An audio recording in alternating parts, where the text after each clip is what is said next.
Amen. L'Église te veut à ta place. À genoux, debout. À genoux, debout. Si tu entres dans ce genre de truc, je vois pas ce que je peux faire pour toi. Un homme fait son propre chemin. Personne ne te donne rien, c'est à toi de prendre. Non serviam.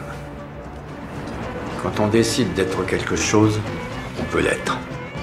C'est ça qu'ils vous disent pas à l'église. Quand j'avais ton âge, ils disaient « Tu peux devenir flic ou criminel ». Aujourd'hui, ce que je te dis, c'est ça. Quand tu es face à un flingue chargé, où est la différence ?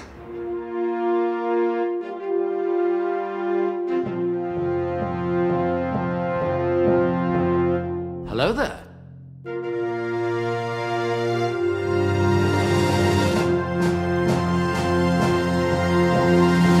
You take the red pill.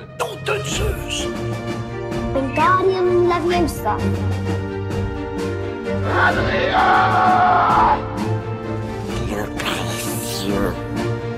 Get away from her, you bitch! What?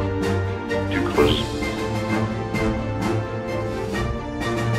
Hasta la vista, baby. Salut mes petits infiltrés, bienvenue dans La Saga, un podcast qui va enfin pouvoir parler de Mark Wahlberg. Oh, ça fait du bien, depuis le temps qu'on voulait. Je suis Sofiane Aïtkassi, infiltré dans la mafia hongkongaise depuis quelques semaines maintenant. Et cette semaine, on va vous parler de Les Infiltrés, sorti en 2006 et réalisé par Marty Scorsese, un petit réalisateur qui ira loin. Et pour m'accompagner cette semaine, il a écrit le livre L'œuvre de John Carpenter, et vous pouvez l'entendre sa voix du côté de Super Ciné Battle ou encore d'After Eight. Stéphane Boulet, bonjour. Bonjour Sofiane, bonjour tout le monde, ceux qui nous écoutent. Merci de l'invitation. Quelle est ta saga préférée ? Ma saga préférée Eh ouais, c'est comme ça. La trilogie du dollar, évidemment. Ah, ça va. J'étais prêt à appuyer sur le bouton Star Wars et c'est bon. Ah non, quand même, non. Est-ce que tu as vu Infernal Affairs ? Donc oui, forcément, mais est-ce que tu as vu les suites, etc. Tu as vu toute la saga ? J'ai vu toute la saga Infernal Affairs, effectivement. Et qu'est-ce que tu en penses en général ?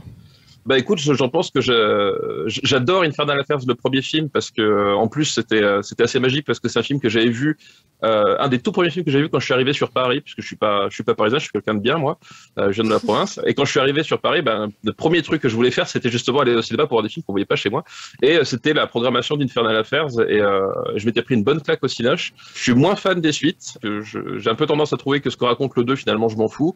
Et ce que raconte le 3, bon, voilà. Donc je suis pas très fan des suites. Voilà, c'est ça. Le 3, mais c'est un défaut qui est devenu récurrent finalement dans la carrière d'Alan Mack, parce que j'ai par la suite suivi son autre saga avec Overheard. Et c'est exactement le même schéma, c'est-à-dire un premier c'est un chef-d'œuvre, le deuxième tu fais bon, et le troisième tu fais what the fuck. Donc je sais pas, c'est une espèce d'habitude d'écriture qu'il a chez lui, je ne sais pas trop quoi. Il y a beaucoup de trilogies comme ça de toute façon. Effectivement, c'est le même du cheval. Vous voyez, avec le cheval qui est mal dessiné, tout ça avance. C'est ça. Ça sort pas de nulle part quoi, voilà.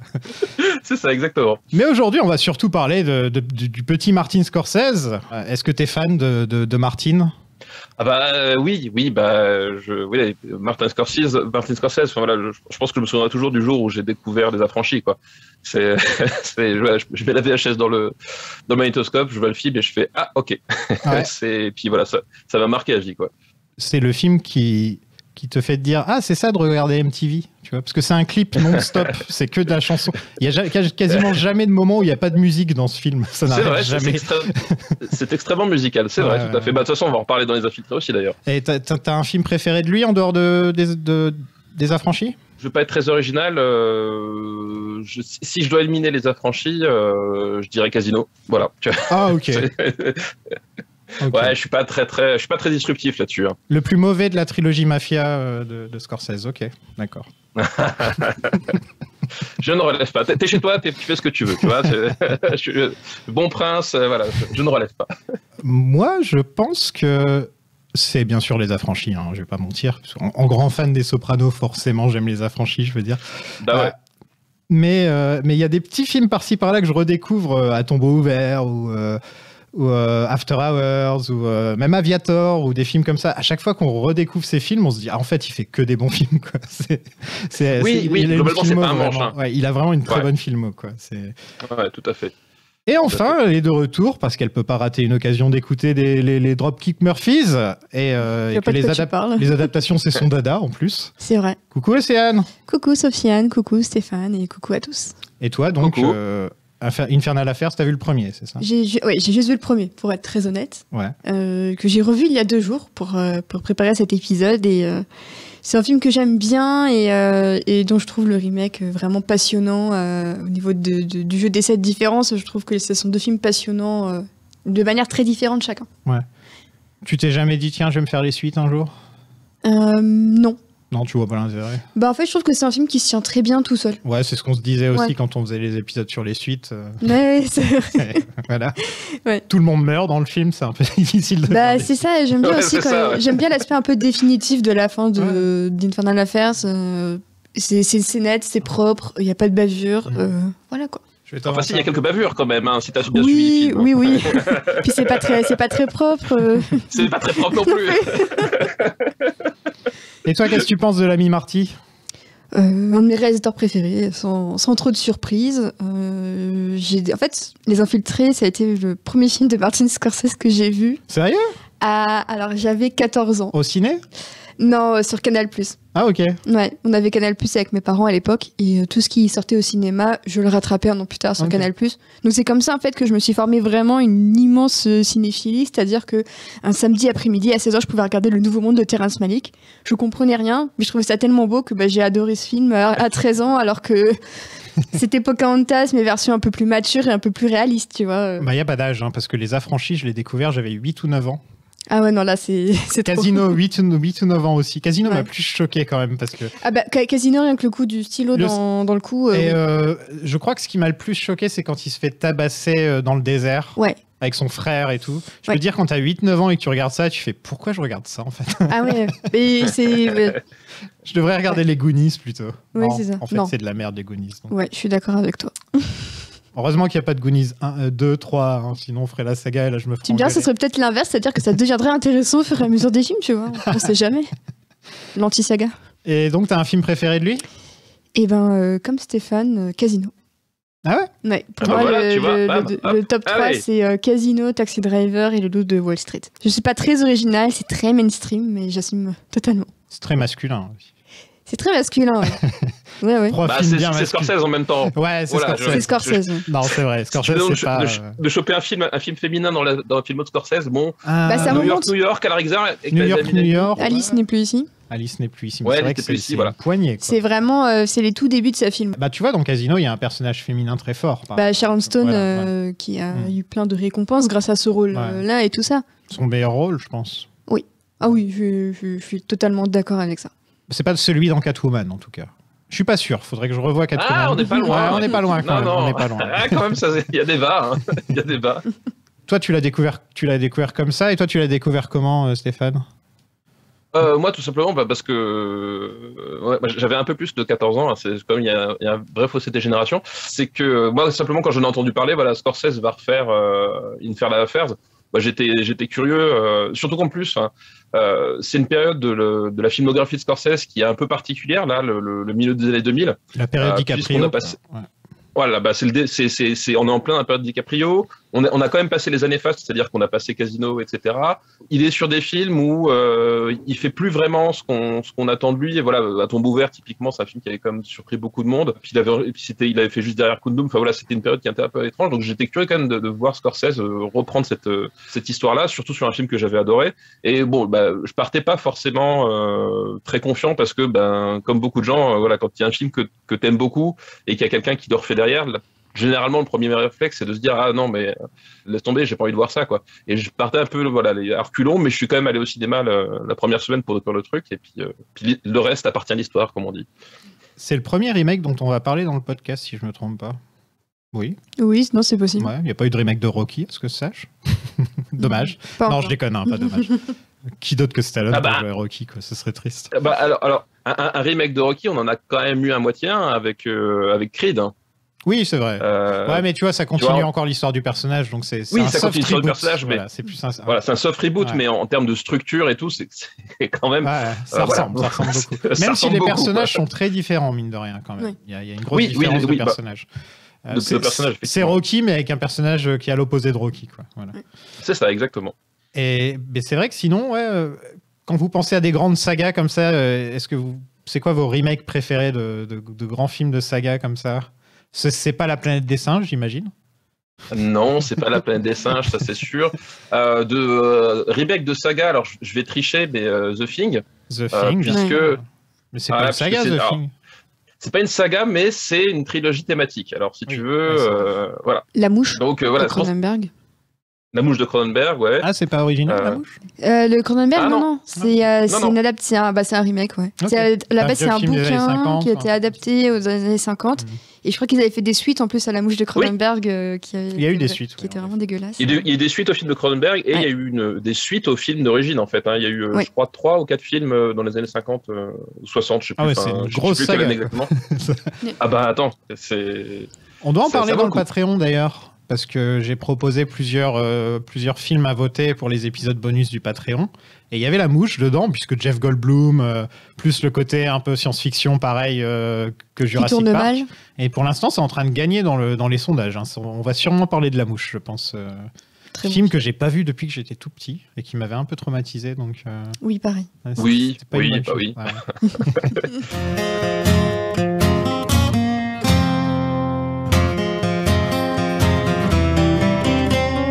Donc en 2003, Brad Pitt et la Warner achètent les droits d'Infernal Affairs pour 1,75 million de dollars. Et le scénariste William Monaghan est engagé. Lui, il a écrit Kingdom of Heaven, donc de Ridley, Body of Lies avec DiCaprio, et entre autres Edge of Darkness avec Mel Gibson, ou encore The Tender Bar de George Clooney, qui est sorti il n'y a pas très longtemps, si je ne me trompe pas. Tout à fait. Il est bien? J'ai pas vu. Non. On sait jamais. Hein. Pas vu non plus. Des fois que tu t'y connais bien en Clooney. Pas à ce point-là. Et bien sûr, il est d'origine irlandaise et de Boston, donc forcément, il écrit ce que tu sais. Voilà, c'est ça. Écris sur ce que tu connais. Voilà, écrit sur ce que tu connais. Est-ce que vous aimez bien donc cette idée de prendre un film post-colonialiste hongkongais et d'en faire un film pur catholique irlandais de Boston? C'est une idée très intéressante et en plus, là pour le coup, ils ont pioché dans la vraie histoire puisqu'il y a vraiment eu cette histoire avec des caïds de la mafia à Boston. Ouais. Et du coup, ce mélange justement à la fois de remake et en même temps on y injecte des faits réels. Je trouve que c'est ça aussi qui rend l'approche d'autant plus intéressante qu'on ne s'attend pas forcément à ce que l'histoire et la romantisation de certains trucs fonctionnent tout le temps. Et je trouve que là, ça fonctionne hyper bien parce que ça ajoute à la fois un peu de réalisme à l'ensemble, tout en restant quand même une fiction avec la dose d'incrédulité qui est toujours là, quoi. Ouais. Vis-à-vis du triangle amoureux, notamment. Oui, le triangle amoureux, c'est une bonne idée déjà. C'est une super idée. Il y en a qui disent non, mais bon, on en reparlera. L'un des acteurs d'Infernal Affairs n'est pas du tout d'accord avec ça. Mais... Non, mais j'ai eu des invités qui n'étaient pas du tout d'accord avec tout ça. Mais c'est vrai que Scorsese a toujours, surtout quand il parle de crime, il y a toujours du vrai. Mean Street, c'est pas une histoire vraie, mais c'est basé un peu sur ce qu'il connaissait de sa jeunesse, etc. Les Affranchis, c'est carrément une histoire vraie. Casino aussi. Irishman, c'est une histoire écrite comme une histoire vraie, mais quand on regarde les faits, il n'y a rien de vrai du tout dans ce qui est écrit dans Irishman. Mais il y a quand même un peu de... Il y a Jimmy Hoffa. Il y a Jimmy Hoffa, ouais, c'est ça.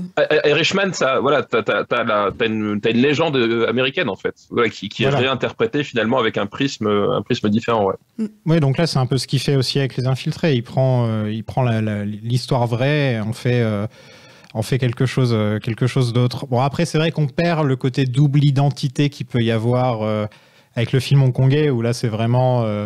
on a encore un pied dans les deux, dans chacun des mondes. On devient vraiment chinois, etc. Oui.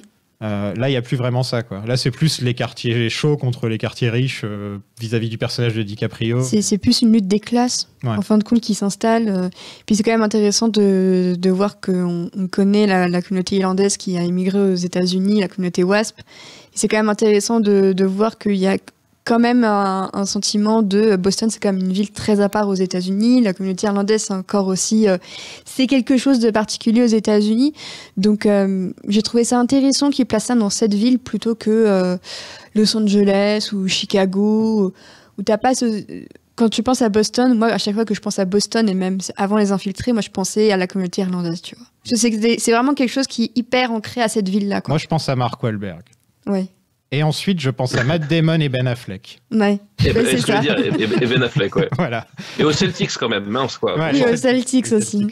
Voilà, Je bon, suis et- allé à Boston. Je suis allé à Boston et c'est marrant parce que je me renseignais un peu sur le vrai parrain de la mafia dont je parlerai un peu plus tard. Et il était dans la ville de Somerville, qui est la ville où je suis resté quand j'étais à Boston, et je me suis rendu compte qu'il y avait plein de gangsters dans ce coin-là et j'étais pas du tout au courant. C'est le coin, il y a Harvard juste à côté, et jamais tu t'imagines que dans ce petit C'est- coin un peu résidentiel qu'il y a autour de Boston, c'était là où il y avait les gros pontes de la mafia irlandaise, quoi. Mhm. Cohabitation particulière. Scorsese est de toute façon bloqué dans cette époque où les mafieux existent encore, parce que de nos jours, ils ont muté, c'est plus les mêmes maintenant. Depuis qu'il y a eu Rico qui fait qu'on peut mettre tous les mafieux en prison plutôt que un pour le même crime, ça fait qu'il y a de moins en moins de mafieux. Je sais même pas s'il y en a encore, c'est une poignée maintenant de nos jours, il doit y en avoir. En Italie, ça reste quand même très Ah oui, en Italie, actif. mais je parle aux États-Unis. Aux États-Unis bon, ouais.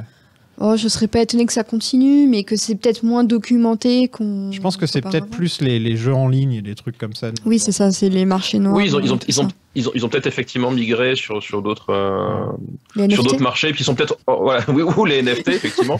dès qu'il y a de l'arnaque, ils sont là, ou sous d'autres formes effectivement. Enfin, de toute façon, je pense que d'une manière générale, les organisations criminelles ne meurent jamais vraiment totalement. Hein, de toute façon. Bah, tant qu'il y aura besoin de jeux, de drogue, de femmes, ce genre de choses, il y aura toujours du crime, quoi. Ouais, alors toujours quelqu'un va pour en tirer Voilà, parti, effectivement. exactement. Faut savoir que Marty, donc, il ne savait pas que c'était un remake en signant. Ouais, après, oui, alors c'est assez étrange, enfin c'est assez étrange, c'est assez marrant parce qu'effectivement la ligne officielle du parti veut que William Monahan a une copie du scénario original traduit, mais n'a jamais vu le film avant d'entamer son écriture. Et pareil que quand on a donné le scénario à Scorsese, il a découvert en pensant que c'était effectivement une histoire originale. Et c'est assez drôle parce que en termes d'adaptation, enfin de transposition plutôt d'un film à l'autre, c'est assez drôle parce que quand tu regardes les scènes vraiment marquantes et clés qui fonctionnent très très bien dans le Infernal Affairs et les scènes marquantes du Scorsese, c'est pas du tout les mêmes. Enfin moi, à chaque fois que je vois Les Infiltrés, je me dis ah oui c'est sûr, le premier réflexe je me suis dit ah oui c'est sûr, il a regardé le film parce que cette scène-là elle y est pas, ou elle a pas du tout le même sens. Parce qu'elle marchait tellement bien, il s'est dit je vais faire complètement autre chose, quoi. Et en fait apparemment non, ce serait un pur fruit du hasard. Mais moi ça m'a toujours frappé, on va dire, parce que je trouve que justement la première fois que j'ai regardé Les Infiltrés, mon premier sentiment c'était ah oui il a bien étudié le film de base parce qu'il évite de reprendre copie carbone les scènes qui ont marché pour en faire autre chose, quoi. Alors que visiblement c'est pas ce qui s'est passé. Ouais, voilà, en fait tu sens que tout simplement les metteurs en scène ont deux styles totalement différents. Et qu'il y en a un qui n'a pas essayé de copier le style de l'autre, puisqu'il n'est même pas au courant de l'existence de style de l'autre. C'est ça, en fait. ouais. Voilà, quoi. Ouais. Et donc, c'est un film qui ressemble à un film de Scorsese, enfin, tout simplement. Quand on le regarde, c'est un film de Scorsese. Il y a pas. Oui. C'est vrai, tout à fait. Tu peux le regarder, regarde juste la première scène du film, Ouais. la première phrase du film, et tu peux savoir que c'est un film de Scorsese. Ouais. Voilà. Ça, c'est quand même plutôt classe. Quand même. Ouais. Même si j'aime bien le petit laïus au début du premier Infernal Affairs qui dit que c'est quand t'es en enfer constant. Oui. Ouais, j'aime beaucoup cette phrase aussi. Ouais, et puis il y a plus de. Il y a un petit peu de religion dans The Departed, mais là tu sens que c'est un peu plus présent dans Infernal Affairs quand même, vu que ça commence avec Sam qui prie à Bouddha. Et puis ça revient souvent. Et encore, je trouve que le titre original, donc The Departed, je trouve plus intéressant comme titre que Les Infiltrés. C'est oui. parce que The Departed, ça peut vraiment ça a beaucoup plus de signification, surtout quand tu vois comment se termine le film, par rapport à Les Infiltrés où ça fait limite un truc de bourrin façon série B, quoi. C'est les défunts techniquement. Ouais, les défunts. Donc, et je trouve ça intéressant aussi parce que on sait que Scorsese il hésitait entre l'église et le cinéma quand il était jeune, donc il savait pas quelle voie prendre. Et je trouve ça intéressant de voir que c'est un film qui parle justement de deux chemins qui se croisent et de deux vocations qui finissent par se flouter chacune.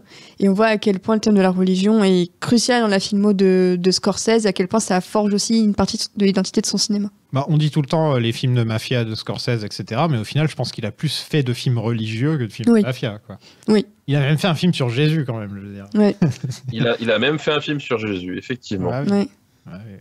À cette époque, en fait, il tournait, donc vous le disiez tout à l'heure, entre 2002 et 2010. Il a fait 4 films avec DiCaprio.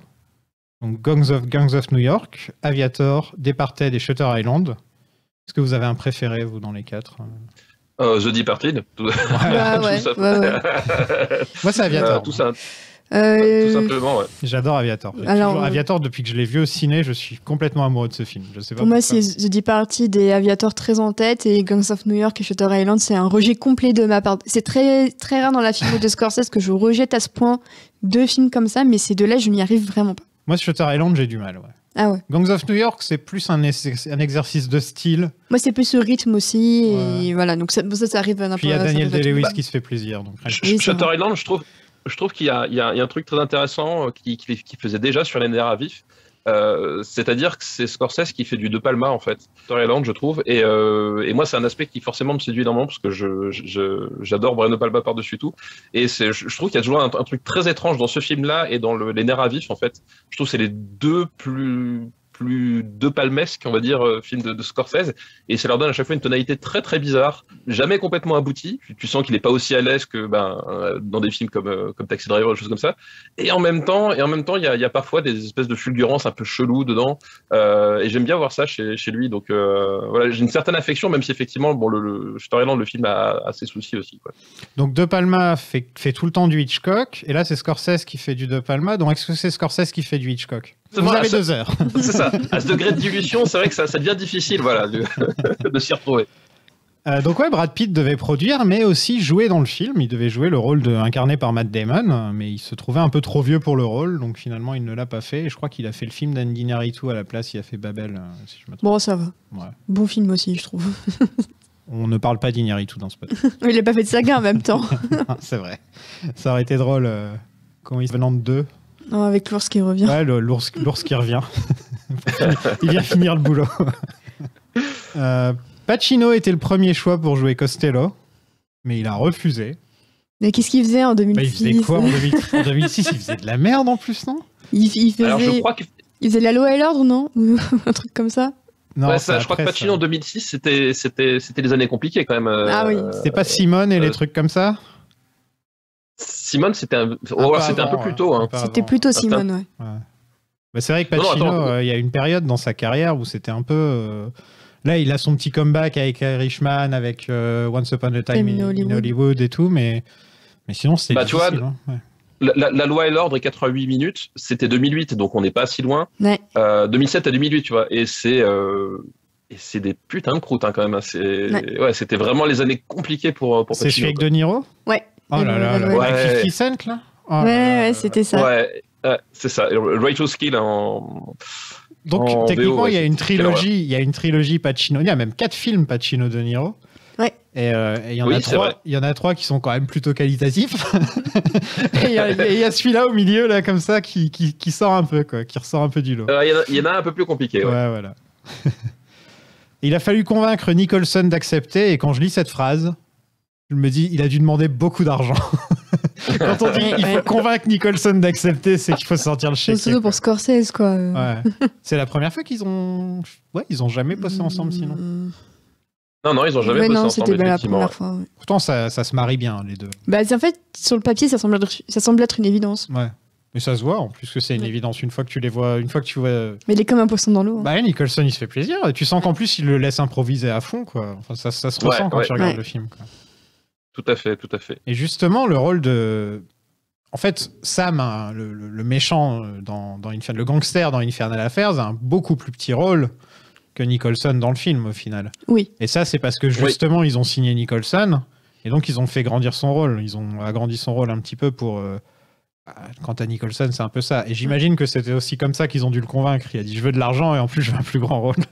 Ça doit être affreux de négocier avec ça. En plus, je crois qu'il faisait partie des gens qui étaient pour prendre des éléments du vrai mafieux pour les ajouter à son personnage. Je crois qu'il était très partisan du fait d'étoffer le rôle comme ça en puisant dans la réalité. Meilleur film, meilleur réalisateur, meilleur montage et meilleure adaptation aux Oscars. Et c'est la seule fois que Martin Scorsese a gagné cette récompense de meilleur réalisateur. Même meilleur film, hein, je crois. Oui, c'est le... Même meilleur film, ouais. Et je me rappelle que Il y a George Lucas, il y a Coppola. Spielberg. Et c'était pas De Palma, c'était Spielberg ou De Palma, je sais plus.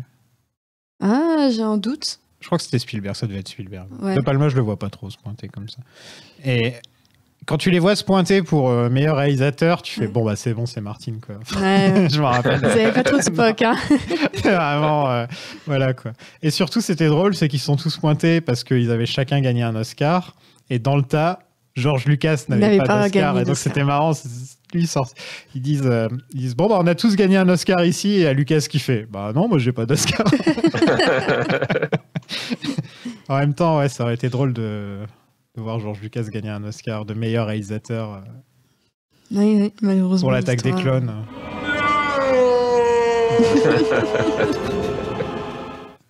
Vous pensez qu'il aurait dû le gagner pour lequel? Raging Bull pour moi.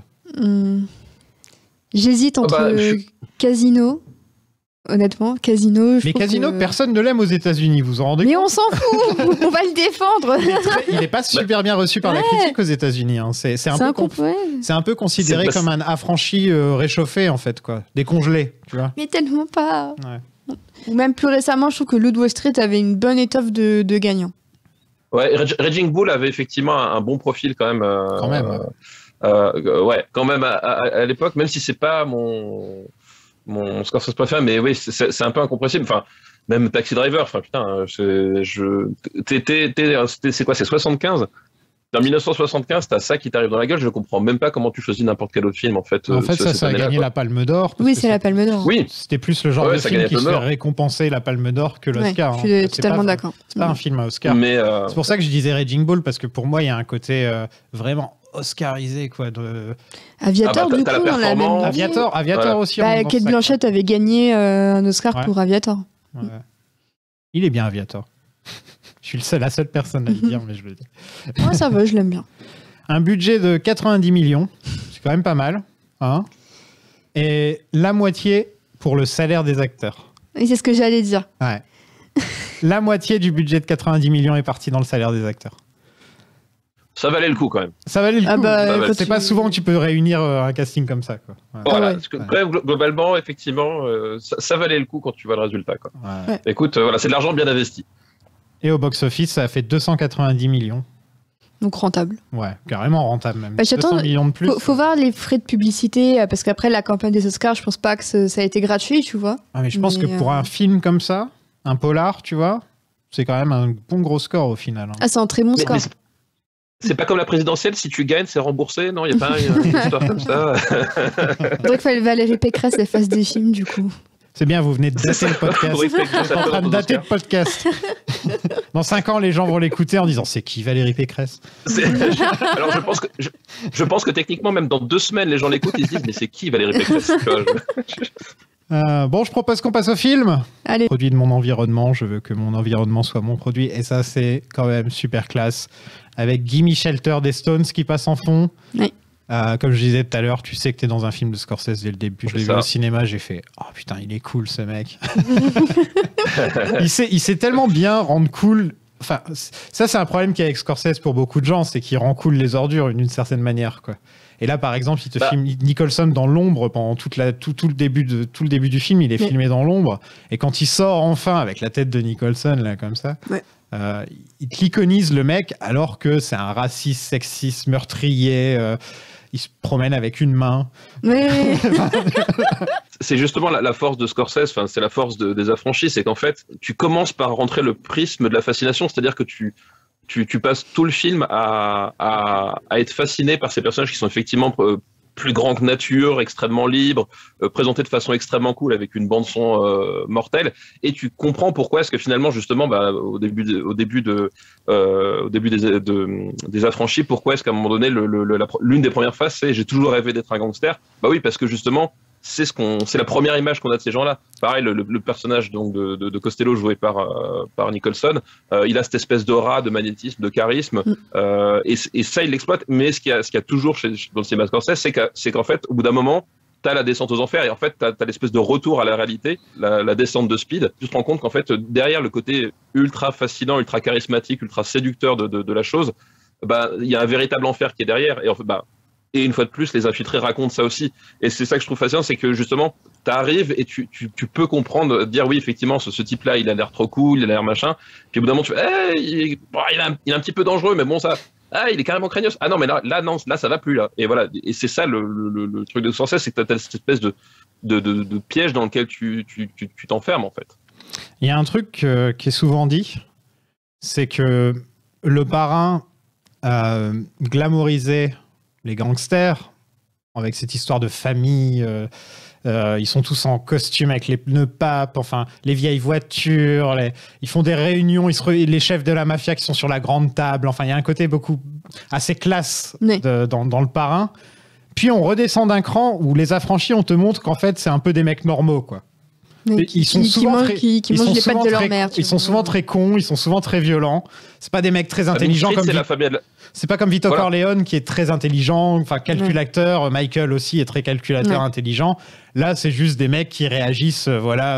C'est plus, ils ont choisi la voie de la facilité aussi. C'est souvent ça dans les affranchis. Mean Street, c'était ça. Hein, c'est la mafia de la rue en fait. Ouais, voilà. Tu te rends compte que effectivement c'est pas des types hyper organisés, c'est juste des petites frappes en fait, des petites frappes qui s'organisent et puis qui vivent de larcin, qui réfléchissent pas à ce qu'ils font, qui amènent jusqu'au pire, quoi. Et il y a un cran encore en dessous, c'est les Sopranos, où là c'est le Don en short qui fait des crises de panique, qui parle à une psy. On déglamorise totalement tout ce qui est autour de la mafia quand on regarde les affranchis. Et ensuite, dans les Sopranos, c'est encore pire parce que là, on te dit il y a aussi les mafieux du New Jersey. Vous voulez voir les mafieux du New Jersey? C'est comme si on te disait tu vas voir les mafieux du Pas-de-Calais, quoi. Tu vois, c'est l'équivalent de. Je regarderai ça avec grand plaisir. Tu veux voir les mafieux du Pas-de-Calais et tu les suis pendant 6 saisons. Et ouais, donc c'est aussi ça que j'aime bien. C'est que pour beaucoup de gens, la mafia, c'est le Parrain, quoi. C'est glam, c'est classe, alors que dans la réalité, c'est des mecs très cons la plupart du temps, quoi. Voilà. Pareil pour un mec comme Mérine, par exemple. Oui. On nous sort que c'est le mec le plus intelligent du monde. Enfin, j'ai écouté 2-3 de ses interviews, il a pas l'air. Non. Oui, en fait, c'était juste une brute épaisse qui était charismatique, en fait. Exactement, c'est une question de charisme. C'est vraiment une question de charisme. Voilà, et Mérine, c'est vraiment ça. C'est-à-dire qu'effectivement, c'était un type charismatique, et ça, tu peux pas le nier. Séducteur à sa façon. Et en fait, plus les années passent, et plus justement, ce charisme, il reste l'impression du charisme, et du coup, le fait d'avoir cette espèce de légende. Mais en fait, derrière, effectivement, le type, c'était juste une espèce de brute pas très bien dégrossie, quoi. Ouais, voilà. Et c'est souvent comme ça. Par exemple, on va parler d'Al Capone. Al Capone, c'était la pire des personnes. Jamais tu aurais envie d'avoir une conversation avec Al Capone, quoi. Ouais. C'est pour ça que Boardwalk Empire est très intéressant. Pour revenir à Scorsese, d'ailleurs. Et encore là, ça l'humanise avec son fils. On nous explique que son fils est sourd et tout. Enfin, donc c'est vrai mais c'est vrai que c'est Scorsese qui a produit Boardwalk, donc on peut en parler aussi. Ouais. Sympathique, Boardwalk. Oui. Gros budget, gros cast. Parfois, ça se perd un peu, mais vraiment, c'est un énorme cast et très beau à regarder aussi. Si vous n'avez jamais regardé Boardwalk Empire, je vous le conseille. C'est sur OCS. Hein. C'est sur OCS pour je sais pas encore combien de temps, vu que tout commence à se barrer d'OCS. Max va arriver un jour. Donc, Gimme Shelter, qui est une chanson des Stones, où il y a des paroles comme meurtre et viol, c'est juste à côté de ta porte, par exemple. Et il a passé ça donc au début de ce film, pour commencer, et dans Les Affranchis, et dans Casino. C'est les 3 fois. Voilà, c'est les 3 fois où il a utilisé la chanson. Ça fait partie des meilleurs débuts de film avec Les Affranchis de la carrière de Scorsese, je trouve. Les Affranchis restera toujours, autant que je m'en souvienne, il ferme le coffre et tout. Enfin, non, c'est ça. Mais ça fait partie des meilleurs, quoi. J'aime bien le début de Casino aussi. Je suis désolée d'y revenir, mais quand t'aimes quelqu'un, il faut lui donner la clé. Ouais. Et puis t'as cette Et là, tu vois que c'est carrément pas De Niro dans la voiture. Oui, complètement. mais franchement, quand j'ai découvert Casino, je devais avoir 16 ans. C'était encore de cinéma audio. On avait rematé aussi Les Affranchis. Donc vraiment grosse séquence sur Scorsese. Et je sais que le début de Casino, ça nous avait explosé la cervelle à mes collègues et à moi. Vous savez que c'est dans le chapeau. En gros, j'ai mis Les Affranchis, parce qu'on tire au sort chaque film, donc quand je dis ça. Oui. Les Affranchis, Casino et Irishman, qui est la trilogie Joe Pesci, De Niro, Mafia, basée sur des faits réels. Parce que je mets pas Mean Street dans le tas parce qu'il n'y a pas de Joe Pesci et c'est pas basé sur des faits réels. Oui. Mais en gros, cette trilogie est dans le chapeau et c'est fort possible qu'on tombe un jour dessus pour en parler, quoi. Ouais. Et ce serait trop cool. Je confirme. Effectivement, non, mais ce serait très très cool. Mais pour revenir justement à Departed, je suis d'accord avec toi. Les 20 premières minutes de Departed, c'est un condensé de Scorsese Schoonmaker, en fait. Schoonmaker, donc Thelma Schoonmaker, sa monteuse d'historique. Mais c'est vraiment un condensé de leur travail. Et je trouve que c'est une fluidité narrative complètement imparable. Je trouve que moi, et je l'ai revu récemment, parce que je l'ai montré à ma fille il y a pas longtemps. À chaque fois que je revois ces 20 premières minutes, j'ai l'impression que ça en a duré une, en fait, tellement je trouve que ça s'enchaîne bien, tellement l'utilisation. Tellement c'est fluide l'enchaînement du montage, le montage alterné, l'utilisation de la musique, la présentation des personnages, chacun avec leur particularité. Enfin, il y a vraiment un truc qui voilà. Et tu termines justement sur ce moment avec les Dropkick Murphys, voilà, Shipping Up to Boston. Il y a vraiment en termes simplement de pur plaisir, on va dire, narratif, cinématographique, sans même parler de scénario ou quoi que ce soit. Il y a vraiment un truc. Ça file tout seul, quoi. T'as le sourire, quoi. La première fois que j'ai vu, j'avais un énorme sourire sur mon visage pendant 10-20 minutes, comme ça. Ouais. Et je fais, il est... Et justement, c'est bien que tu parles de sa monteuse, parce que, c'est un boulot de ouf d'arriver à... Martin Scorsese, pour moi, tout le monde le sait plus ou moins qu'il a eu des problèmes avec la cocaïne dans les années 80. Oui. Et pour moi, son cinéma est resté bloqué, tu sais, le montage rapide, comme ça... le même montage qu'on retrouve à la fin des Affranchis quand il est sous cocaïne et qu'il regarde s'il n'y a pas l'hélicoptère qui passe avec la musique d'Harry Nilsson qui passe en fond. Et en fait, je trouve que son cinéma a un côté cocaïne, quoi, en fait.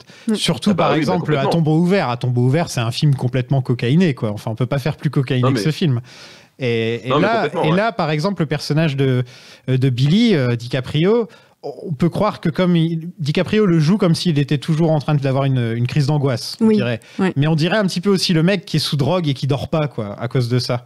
Et After Hours, il y avait un côté comme ça aussi. Enfin, je trouve que ça revient souvent dans ces films. Le côté, on dirait que tu dors pas et que t'es je sais pas, soit t'es sous cocaïne, soit t'as pris beaucoup trop de Red Bull, par exemple. et je trouve que là, ça se ressent vachement dans ce film, quoi, aussi. Non, en fait, il y a une tension constante parce que il vit sur le fil de rasoir de n'importe quel moment il peut être démasqué aussi. Il a sa crise d'identité en mode je suis flic, mais c'est normal qu'au fur et à mesure, quand tu passes trop de temps dans un environnement, t'en adoptes certains codes et tout ça, et on sent que c'est peut-être celui parmi les deux personnages principaux, c'est clairement celui qui est le plus affecté, comme dans Infernal Affairs d'ailleurs. On sent que c'est lui le plus affecté justement par l'idée de renoncer à la moralité du job de flic pour se laver les mains. Je sais plus qui m'a dit, je crois que c'est Fred Ambroisine dans le deuxième épisode qu'on a fait sur Infernal Affairs, le deuxième film. Il m'a dit qu'il trouvait justement que DiCaprio jouait extrêmement mal dans ce film, car on sait tout de suite que c'est lui le flic quand on le voit dans le film, parce qu'il est toujours tellement stressé et nerveux qu'on peut se dire franchement, pour avoir revu Infernal Affairs, je trouve que Tony Leung, il est pas serein non plus pendant tout le film. Hein. Ouais. Et je trouve que l'interprétation de Tony Leung et de DiCaprio, les deux sont impeccables. Mais non, pour moi, honnêtement, Tony Leung, tu le vois, il a des cernes jusqu'au bord de son visage. Il est hyper nerveux dans ses gestes, très sec. Billy est beaucoup plus en colère, je pense. Il y a plus de colère chez Billy, mais Tony Leung, c'est pas une crise d'angoisse. Il est composé d'angoisse à 99% et d'eau à 1%. Donc je trouve que les deux personnages se ressemblent énormément et je suis pas d'accord avec ça, justement. Je suis pas d'accord aussi parce que je trouve que justement DiCaprio, moi je le trouve vraiment parfait dans le rôle, c'est-à-dire qu'effectivement il est en permanence sous tension, mais en même temps quand tu le découvres, quand il est recruté, etc. Enfin, tu vois qu'il a justement cette colère en permanence, c'est-à-dire que pour moi je le vois comme ça, c'est-à-dire qu'il essaye de masquer finalement son angoisse par un surplus de colère qui lui sert en tant qu'homme de main de la mafia. Parce que justement, il y a que comme ça qu'il arrive à supporter la chose, en fait. Et il est tout le temps sur le fil, tout le temps. Au-delà justement du fait qu'il est tout le temps en tension et que voilà l'espèce de crise d'angoisse, je trouve que du point de vue de Costello, donc du personnage de Nicholson, il voit surtout un mec en colère sans arrêt, en fait. Voilà, et ça va avec son passé, ça va avec le poids de son histoire, puisqu'il y a toute l'histoire avec son père, avec le fait qu'il essaye d'en faire plus pour s'intégrer. Enfin, de son point de vue pour s'intégrer. Et justement, voilà, je trouve qu'il navigue bien entre le côté en colère et le côté côté je suis sur le point de défaillir en fait. C'est-à-dire que nous on a cette lecture là parce qu'on sait la situation, mais quand tu te replaces finalement d'un point de vue différent, en fait tu vois un mec, une espèce de boule de colère permanente quoi. Et je trouve qu'il le joue vraiment super bien quoi. Il y a des images d'archives des émeutes à Boston de 74 à 76. En fait, c'était pendant la déségrégation. Où, en gros, pour permettre plus de diversité dans les écoles, pour pouvoir réouvrir un petit peu, que le monde se mélange un peu plus qu'avant, ils ont décidé que les bus scolaires iraient aussi bien dans les quartiers pauvres que dans les quartiers riches. Et il y a eu des émeutes pendant des années, et ça a duré limite des décennies d'embrouilles à cause de ça. Et il y a eu des morts et tout, enfin voilà. Ouais, très violent. Et ça, je crois que ça s'est terminé il y a début 2000 ou un truc comme ça, ce système, ou un truc dans le genre. Ouais, peu de temps avant le film. Ouais, je crois, ouais, c'est quelque chose comme ça. Et en même temps, il parle des Knights of Columbus, en disant que c'est les Rital qui ont pris le contrôle d'une partie de la ville. En fait, les Knights of Columbus, c'est une organisation catholique, mais là, en l'occurrence, c'était le nom d'un endroit à Boston où les mafieux d'Italie ils se réunissaient tous à Boston quand ils arrivaient. Et pour se vanter d'avoir réussi malgré la mafia italienne, oui. Alors que quand on sait qu'en fait il a réussi parce qu'il balance tout le monde au FBI, oui. C'est pas aussi simple que ça. Ils se vantent carrément quoi. Ouais, moi j'ai réussi. On a mis un mec en président. Ils se vantent d'avoir limite c'est lui qui a fait élire Kennedy quoi. Ouais, tu l'écoutes ce gars. Et donc ouais, vous l'aimez bien comparé à Sam de Infernal Affair Sam, j'aime beaucoup. Hein, mais là on rentre dans du Nicholson, donc c'est quand même c'est autre chose quoi. Oui. Tu l'as dit tout à l'heure, c'est pas le même rôle en fait, effectivement. Enfin, Sam, en fait, dans le Infernal Affairs, là où ça jouait beaucoup, c'est qu'il y avait une espèce de complicité entre Sam et le personnage joué par Anthony Wong, donc le supérieur du flic infiltré. D'ailleurs, ça fait toujours bizarre de voir Anthony Wong dans un rôle où il joue pas un psychopathe. C'est ce qui m'a le plus choqué dans Infernal Affairs à l'époque. Dans Hardboiled, il est pas mal, par exemple. Oui, non, mais dans Hardboiled, je sais pas si t'as vu Ebola Syndrome, mais moi, Anthony Wong, c'est ça. Hein. Dans Hardboiled, il veut tuer plein de bébés, quoi. C'est déjà pas mal. C'est déjà pas mal. Le lien qui unissait le flic et le chef mafieux était assez important et rejoignait cette idée justement de la double personnalité, de la double facette et du karma en fait. De la même façon que les deux flics infiltrés ou le mafieux infiltré, tout dépend de ton point de vue, étaient liés voilà, par une espèce de lien invisible avec ces images de Bouddha et l'idée du karma, etc. Il y avait cette relation entre le chef mafieux et le chef des flics qui a beaucoup moins dans le Scorsese. Dans le Scorsese, ils se connaissent, mais tu sens qu'ils n'ont pas cette espèce de relation. Voilà. Tu peux pas être amical avec Nicholson dans ce film de toute façon. Enfin, tu peux pas. Ils n'ont pas cette relation, et du coup, effectivement, c'est remplacé par un personnage de Frank Costello complètement plus grand que nature, comme disent les Américains, hein, bigger than life, cette espèce de type qui rentre et tu sais jamais trop où est-ce qu'il va, ce qu'il va faire, qu'est-ce qui lui passe par la tête, parce qu'il est littéralement capable de tout. Ça, on le voit assez vite. Et justement, ça fait un super méchant parce que je trouve que Nicholson, déjà effectivement, tu sens qu'il y a eu beaucoup d'impro hein, dans la façon dont ça a été joué. Alors, il y a notamment cette espèce d'épisode où Nicholson a débarqué avec un véritable flingue pour tourner une scène sans prévenir personne. Bon, bref. Voilà. Il y a Alec Baldwin qui joue dans ce film. En plus, Alec Baldwin est dans le coin. Attends, faut faire gaffe. Voilà. Donc, voilà. Donc, bon. Passons sur le Je sais que par exemple, il y a la scène où il tue des mecs sur la plage. Là, il y a un couple sur la plage et il leur met des balles dans la tête. Ouais. Et il dit she fell funny, genre elle est tombée d'une manière bizarre. Et ça, c'est de l'impro, par exemple. Voilà. Mais tu sens qu'il y a beaucoup d'impro et ça sent, et en même temps, c'est pas gênant. C'est-à-dire que tu as vraiment ce côté hyper imprévisible. Et en fait, du coup, quand tu te mets à la place de DiCaprio, moi, la scène justement où il parle des rats dans le bar et qu'il n'y a que DiCaprio. En fait, moi, je me mets à la place de DiCaprio et qui se décompose littéralement devant nos yeux. Et parce que l'autre, en fait, tu sais pas ce qu'il est en train de dire et tu sais pas où est-ce qu'il va aller. Tu n'as aucune idée de ce qu'il va. Et c'est ça qui est génial dans ce personnage-là, c'est que vraiment, tu es sur ce côté imprévisible et en même temps qui peut être parfois extrêmement touchant ou voilà. Enfin, il y a vraiment un truc. Je trouve que la composition est très très large et Nicholson est sur le fil. Mais à chaque fois, il s'y tient et ça fait un méchant vraiment hors norme, quoi. C'est fou ce qu'il nous fait parce que c'est le Joker. Hein. Même s'il avait jamais joué le Joker, j'aurais dit c'est le Joker, tu vois. Et il joue, Oui, il a un peu de ça, ouais. il joue un Joker encore plus violent et proche du Joker qu'on a actuellement que le Joker plus comic books qu'on voit dans celui de Burton. Il va pas danser sur du Prince, lui, par contre. Non, c'est dommage. Non, Ouais, non, c'est pas cette dommage. fois. Franchement, Nicholson devrait danser sur du Prince. Tout le monde devrait danser sur du Prince en temps normal, mais alors encore plus Nicholson dans tous ses films. Genre, vol de Fidelity de coucou et tout. Enfin, tu les fais tous. Quoi. Ah, dans Shining. Shining avec du Prince, alors moi j'achète. Pareil. Carrément. Je veux voir ça. Donc lui, il est basé sur le vrai gangster de Boston, Whitey Bulger, ou Bulger, je sais plus. Il a été fugitif pendant des années, au point qu'il a été sur la liste des most wanted du FBI, juste derrière Ben Laden à l'époque. Il a fini par se faire choper, il était déjà vieux et en fauteuil roulant, et le moment où ils l'ont mis en prison, il s'est fait tabasser à mort par des prisonniers italo-américains. Ah. Dès qu'il a été mis en Ouais, prison. Genre c'est tabassé, ça, mais ils l'ont Ouais. retrouvé, apparemment il avait plus d'œil, etc. quoi. Oh mon dieu. Ouais. Les Être gens une lui en balance, voulaient, je être pense. une balance, c'est difficile. quoi. Ah bah oui, hein, Voilà. c'est le retour de karma, là. Mais visiblement, il était vraiment très prone, enfin, en Oui, bah tant oui. que personnage, et donc Ouais. tu peux te dire, bon, je comprends qu'il se soit fait tabasser, parce que Nicholson, au final, il a pas l'air de se faire que des amis, quoi, tu vois, c'est pas... Non, c'est clair. Ouais, voilà. Les scènes où il prend des poignées de cocaïne et les balance sur le lit et tout, enfin, tu te dis vraiment, ils se sont fait plaisir dans ce film avec Nicholson, quoi. Et c'est un de ses derniers films, d'ailleurs, non? Oui, c'est un de ses tout derniers films, ouais. effectivement. Ouais. Ouais. Il a fait, je crois, 2 films derrière, c'est tout. Un truc comme ça. Il a mis fin à sa carrière après. Maintenant, il est à Bali tout le temps. Mon cousin est allé à Bah, Bali écoute. en vacances et il a vu Nicholson là-bas.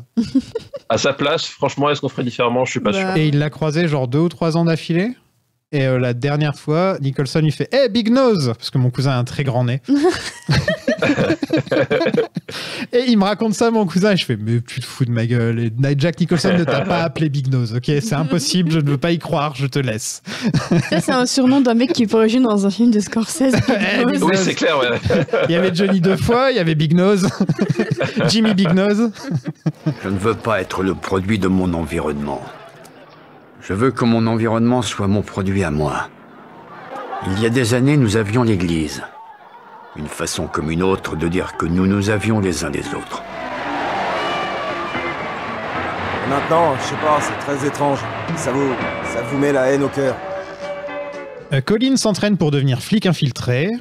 Lui, c'est un vrai bro. Oui.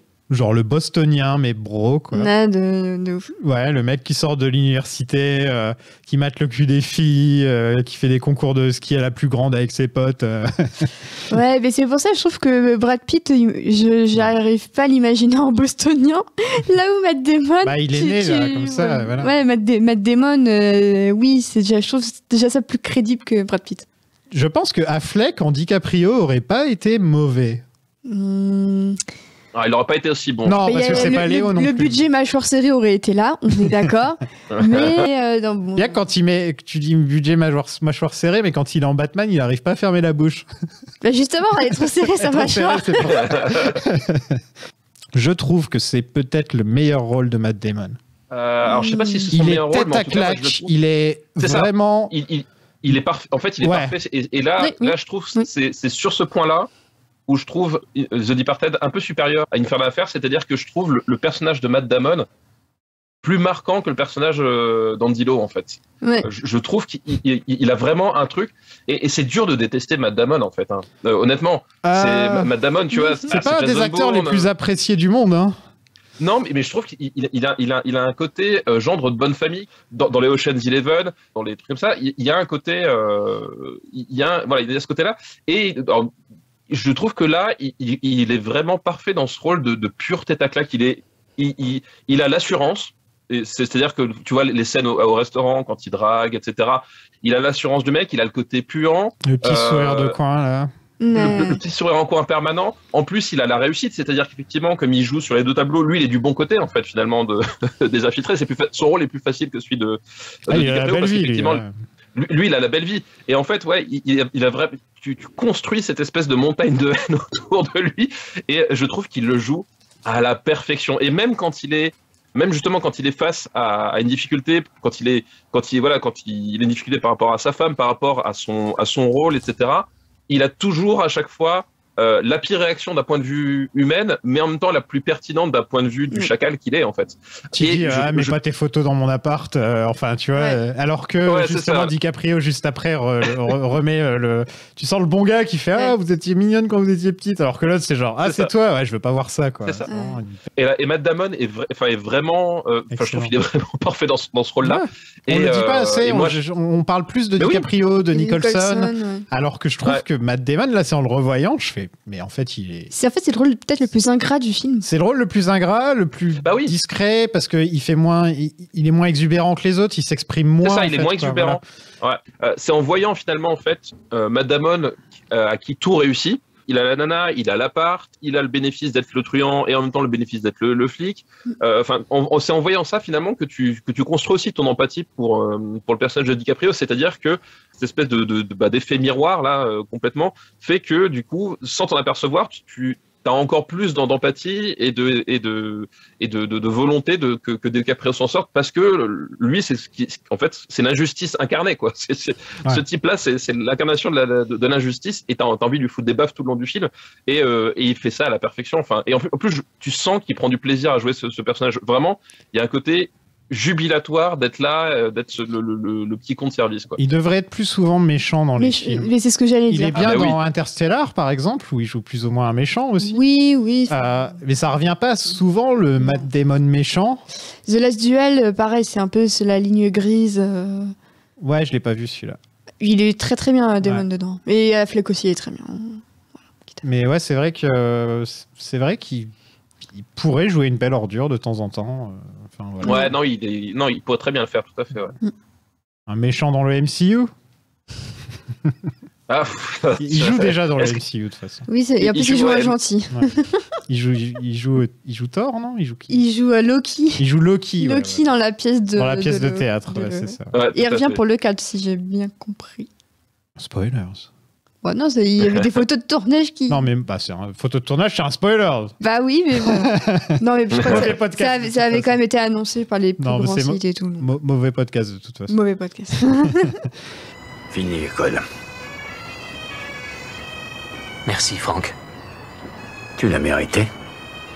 Tu n'auras plus besoin de crayon, plus besoin de bouquins. C'est vrai. On fait la rencontre du capitaine Queenan, incarné par Martin Sheen, que tu regardes beaucoup en ce moment, j'ai cru comprendre, vu que tu fais The West Wing. Ouais, je suis dans The West Wing, plus que 10 épisodes. Voilà. T'auras survécu. J'ai survécu comme Bartlett, j'espère. Ça a du mal vieillir, j'imagine.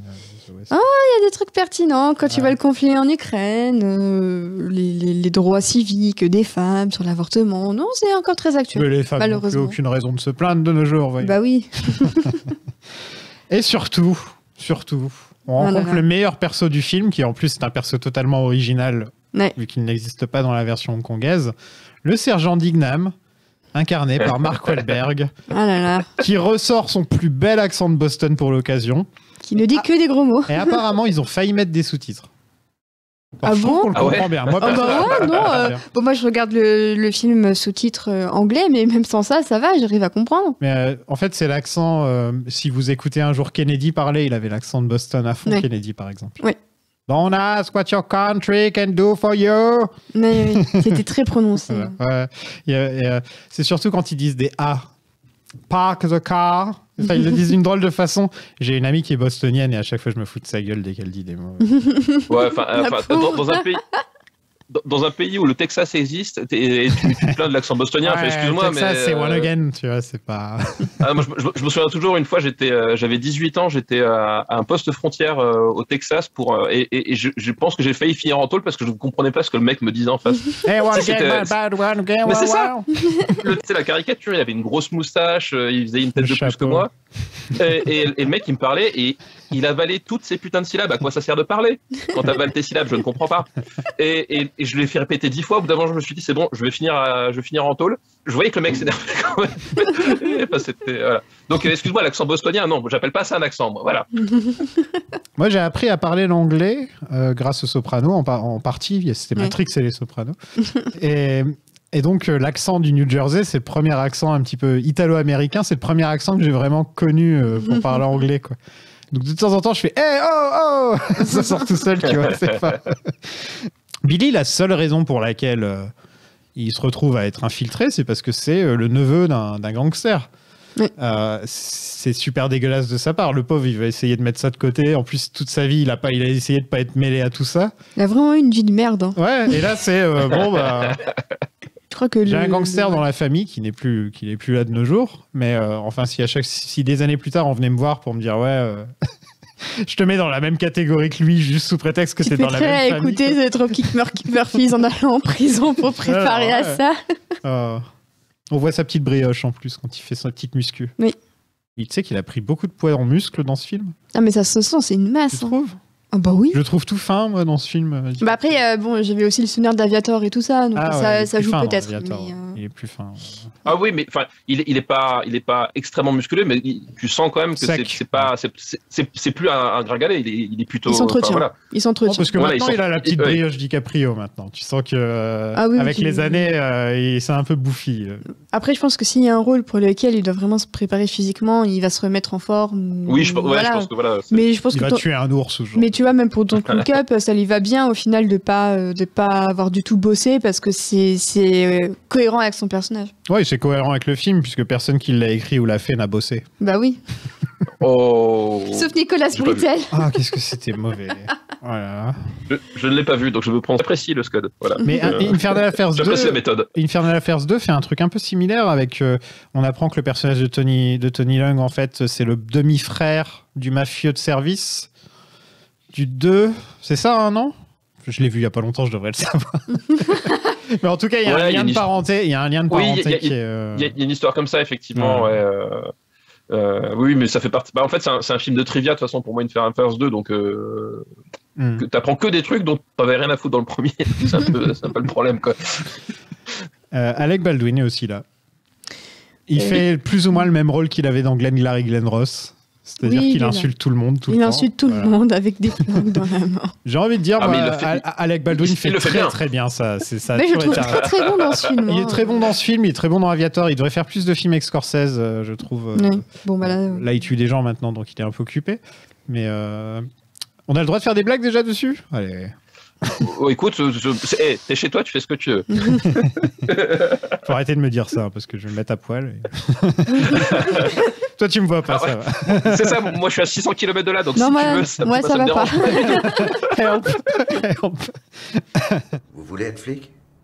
Ou vous voulez juste avoir l'air d'un flic ? C'est une question honnête. Un tas de gars veulent juste avoir l'air d'un flic, armes, plaques, faire comme s'ils étaient à la télé. Il y en a beaucoup qui veulent juste fracasser des crânes de nègres contre une baie vitrée. Je me passerai volontiers de cet entretien personnel avec vous. Qu'est-ce que tu m'as dit, stagiaire ? Avec tout le respect que je vous dois, qu'attendez-vous de moi ? Hey, trou du cul, il peut rien faire pour toi. Je sais ce que tu es, ok ? Je sais ce que tu es, je sais ce que tu n'es pas. Je suis le meilleur ami que t'as sur cette terre. Je vais t'expliquer, tu vas comprendre, pauvre con. Tu n'es pas un putain de flic. Donc Billy fait du business avec son cousin et se fait récupérer par les hommes de Costello et il se retrouve un peu dans la mafia parce qu'il est malin et il demande du jus de cranberry en se disant que forcément on va se foutre de sa gueule. Et donc incroyable scène.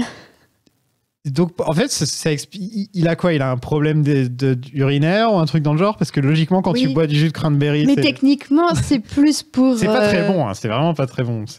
Alors disons qu'en plus c'est plus pour les personnes qui ont un appareil génital féminin, le jus de cranberry. Non, c'est aussi pour quand t'as des infections urinaires. Voilà, c'est ce que je voulais dire. Donc ouais, c'est quand t'as aussi pour les hommes, c'est aussi infection urinaire. Je ne sais pas pourquoi, ne me demande pas. Je sais pas. C'est un diurétique en fait. C'est un diurétique, donc en fait voilà. le cranberry facilite la circulation de l'urine en fait. Voilà, vous apprenez des choses au cas où. Non, parce que l'infection urinaire, en fait, une des principales causes, c'est l'urine qui reste trop longtemps à un endroit et du coup, les bactéries s'accumulent et d'où l'infection. Et c'est pour ça qu'on dit aux femmes d'aller aux toilettes après avoir fait l'amour pour éviter ce type de soucis. Et voilà. Et voilà, podcast culturel. Voilà. Dans l'épisode sur les infiltrés de Martin Scorsese, vous apprenez des choses. Voilà. J'aime bien la scène où il tabasse des Italiens avec Nobody But Me en son. Oui, encore une fois, Marty, c'est vrai qu'on n'en a pas trop parlé, mais le choix des chansons est encore bien utilisé. Et j'aime particulièrement bien comme il jongle le thème. Déjà, le thème est sympa avec la guitare, là. Oui. Déjà, est sympa. Et ça, il te mélange ça avec la musique, ces morceaux choisis. Oui.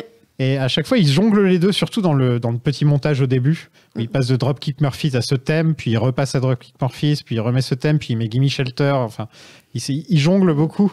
Et c'est même étonnant qu'il ait un thème, ce film, en fait. Parce que quand tu connais Marty, il pourrait très bien mettre que des chansons. Ouais, c'est vrai.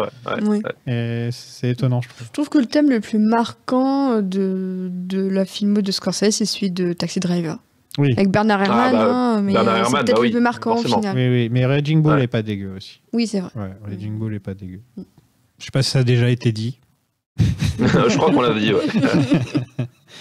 Il se fait interroger par Costello qui lui tape le bras, qui lui casse le bras encore une fois avec sa chaussure.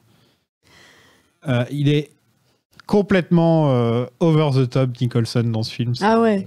Mais chaque scène On dirait entre que toutes ces Nicholson scènes, et ils ont gardé la scène où il surjoue le plus, tu vois. Mais chaque scène entre DiCaprio et Nicholson, tu sais pas à quel point l'autre va aller encore plus loin et c'est fascinant, je trouve.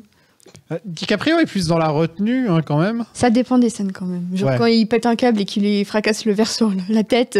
Ouais, mais il explose comme ça. Oui, c'est ça. Alors que Nicholson a l'air d'être tout le temps comme ça, quoi. Et tu te dis, ça doit être insupportable de passer du temps avec un mec comme ça. Bah, disons que s'il fait la méthode façon Jared Leto, oui, ça doit être compliqué au bout d'un moment. Non, mais il parle avec une main coupée. Oui, bon, ça, c'est un détail. Il a plein de sang sur lui, des fois, on sait pas pourquoi. Bon, ouais, c'est un boucher. Il traumatise les bonnes sœurs aussi. Il fait des dessins. Ouais, mais ça, c'est normal. Mais ça, c'est normal. Ouais. Ça, bon, qui ne le ferait pas? Bah oui. Excuse-moi, Mais surtout, le pire truc qu'il puisse faire, c'est vendre des microprocesseurs aux Chinois. Hein. Faut pas déconner non plus. Mais c'est marrant du coup qu'ils vendent des microprocesseurs aux Chinois quand tu sais d'où vient Infernal Affairs. Oui. Je trouve ça très drôle. Et il lui dit, dans ce pays, c'est comme ça qu'on fait les choses. Ouais, c'est ça. il demande aux Chinois de venir et il leur explique comment on fait des films, quoi. C'est vraiment, le scénariste, là, sur le coup, c'était voulu, je pense, à mon avis. Marty, lui, il était pas au courant, donc c'est pas de sa faute. Mais le scénariste, je pense que c'était voulu. Ouais. Pendant ce temps, Colin rencontre Madeleine, incarnée par Vera Farmiga et ses beaux yeux, qui s'avère aussi être la psy de Billy. Et entre nous, c'est la pire psy du monde. Oui. On peut le dire, tous les choix qu'elle fait sont mauvais, et à tous les niveaux. Dès qu'elle fait un choix dans ce film, c'est mauvais. Et je l'aime beaucoup, mais j'ai rarement vu un rôle de psy aussi... Mal écrit. Ouais. Ah oui, oui. Ouais. Bah c'est un peu... c'est peut-être le personnage du film le plus mal écrit, qui par malchance en plus c'est le personnage féminin du film, qui sert... Ouais, sinon c'est la copine de Franck qui est pas vraiment développée, quoi. C'est ça, et puis bah du coup le souci c'est que bah c'est un peu le faire valoir qui fait évoluer un peu les deux protagonistes masculins. Donc c'est en fait c'est à la fois un rôle très très intéressant et le concept même de triangle amoureux c'est hyper ludique dans ce contexte-là.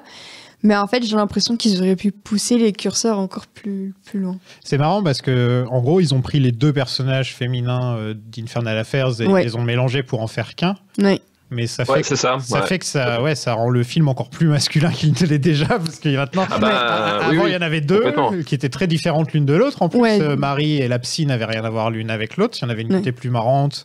L'autre qui était un peu plus sérieuse, professionnelle. Qui faisait mieux son boulot que son boulot, merde. Et là c'est mélangé en un. J'aime beaucoup le triangle amoureux, ça apporte énormément. D'ailleurs, on peut même vachement penser que le bébé, c'est celui de Billy qu'elle va avoir. Disons que s'il s'inspire un petit peu de la version Infernal Affairs. Et en plus, lui, Matt Damon a des problèmes d'érection pendant tout le film, donc on peut se penser... Mais apparemment, c'était une idée de Matt Damon, ça. Ah ouais ? Ouais. Il a dit pour l'hypersexualisation de Nicholson doit être contrée par quelqu'un qui est impotent. Ouais, c'est pas faux. Et c'est pour ça que la scène dans le cinéma porno fonctionne aussi bien d'ailleurs. Voilà. C'est à mourir de rire. Je me suis dit, Matt Damon, pas con. Comme quoi. Non, mais en fait, on a cette image de Matt Damon à cause de Team America. Matt Damon. Ouais. Tu vois, moi, quand j'étais ado, c'était ça, quoi. Tu pensais à Matt Damon, tu disais Matt Damon. Donc, c'est pour ça, il y aura toujours ça dans ma tête, comme ça. Pourtant, il a eu un Oscar, non ? Oui, pourtant, pour meilleur scénario. Mais oui, c'est meilleur pour... c'est le scénariste de Will Hunting quand même, donc voilà, ça se pose là. Mais apparemment, ils n'ont pas écrit Will Hunting, donc de toute façon... Mais c'est ça la légende. C'est ça la grosse légende, c'est qu'ils n'ont pas écrit Will Hunting. Oui. Quoi. Ouais. Ce sera pour la saga Will Hunting, bien sûr. C'est ça, exactement. Mais il y a To Will, To Hunting, la suite, forcément. Mais du coup, je trouve le personnage de Farmiga hyper intéressant, malgré tout, malgré son peu de temps d'écran, déjà parce que Farmiga en plus c'est une très bonne actrice, donc ça aide aussi un peu à faire passer la pilule. On l'a tous découvert un peu avec ce film, je pense. Ouais, pareil, Ouais, elle m'a marqué, moi. À chaque fois que je l'ai vu dans d'autres films, je fais je suis content de voir qu'elle fait des trucs. Ouais, Conjuring. Ouais, Conjuring, quoi. Je les ai pas vus, les Conjuring.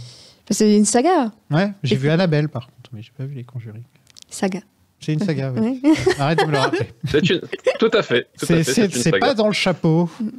Il y en a combien? T'en as 3 des Conjuring, plus les Annabelle. Ça fait 5-6 films en tout. Et il y a même une autre, il y a un autre spin-off avec la Dame Blanche ou je sais plus quoi. Ouais, la Llorona, ouais. Ok. Ouais, donc c'est tentaculaire hein, comme saga. Ouais. Ça s'appelle le Conjuring Universe, ils ont vraiment appelé ça comme ça. Conjuring Universe. Ça me fait penser au Dark Universe qu'ils ont essayé de faire avec la momie à une époque. C'est ça. Et juste pour finir sur ce personnage de la psy, je crois que c'est un des acteurs de Infernal Affairs qui n'était pas du tout fan de l'idée de fusionner les deux personnages féminins et qui disait que de base, pour lui, The Departed, c'était les 3 films Infernal Affairs, mais en un seul film. Ce qui est techniquement un peu vrai et un peu faux à la fois. Pas vraiment, c'est plus le premier qui a étiré plus qu'autre chose. Hein. Oui, après tout ce qui est les éléments de background, notamment sur Billy et tout ça, c'est un peu emprunté au dos. Et il disait que pour lui, c'était l'une des pires idées du film, c'était justement d'avoir fusionné les deux personnages féminins. Et en fait, je suis d'accord avec lui, je trouve que ça fonctionne relativement bien quand même dans Les Infiltrés, ça gâche pas le film. Mais c'est quand même frustrant parce qu'il y avait de la place aussi pour notre personnage féminin. C'est marrant, c'est que aucun des deux mecs n'est au courant au final dans tout le film. Ouais, elle connaît l'un ou l'autre, elle dit rien à la fin. Elle est infiltrée techniquement, elle aussi. C'est vrai qu'elle est infiltrée techniquement. Ouais.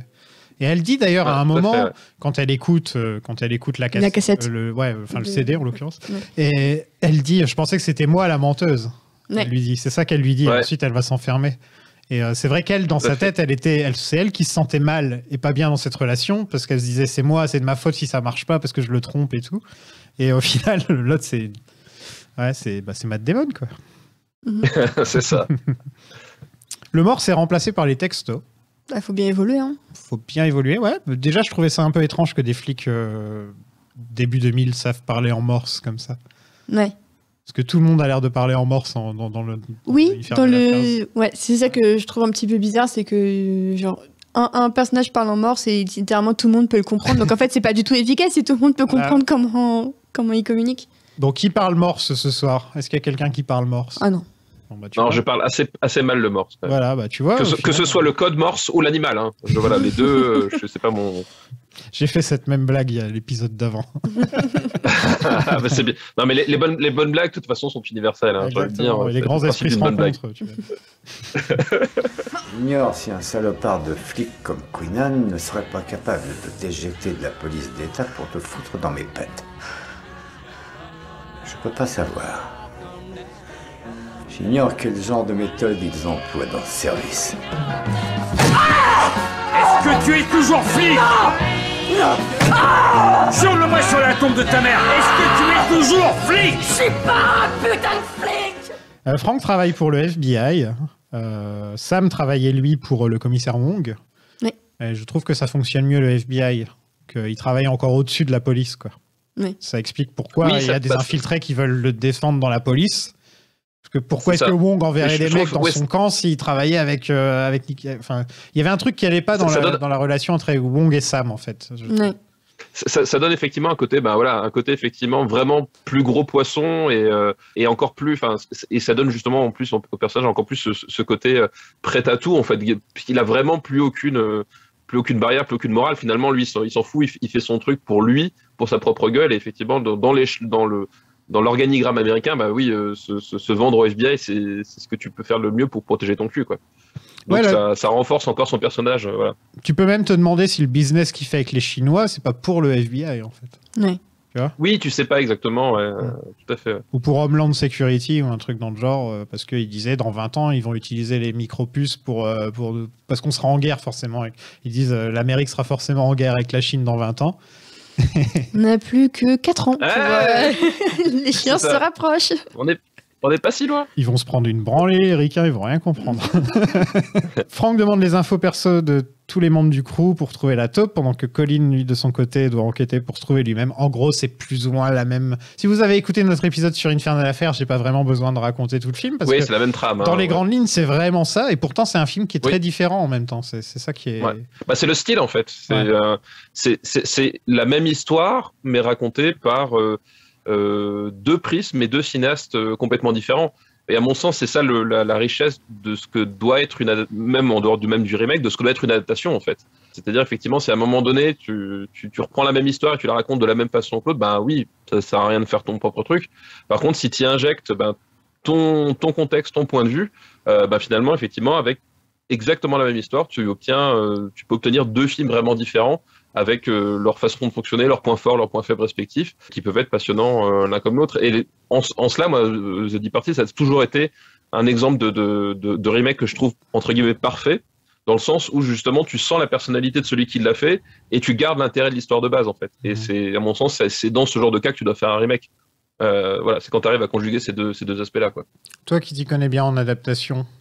Je trouve que c'est un des rares remakes qui tient la comparaison avec l'original. Il y en a qui sont vraiment aussi différents l'un de l'autre comme ça, que le remake soit aussi différent tout en racontant la même chose. Honnêtement, je vais prendre le film qui a gagné l'Oscar du meilleur film cette année, Coda. J'ai trouvé ça très différent dans son approche par rapport à La Famille Bélier.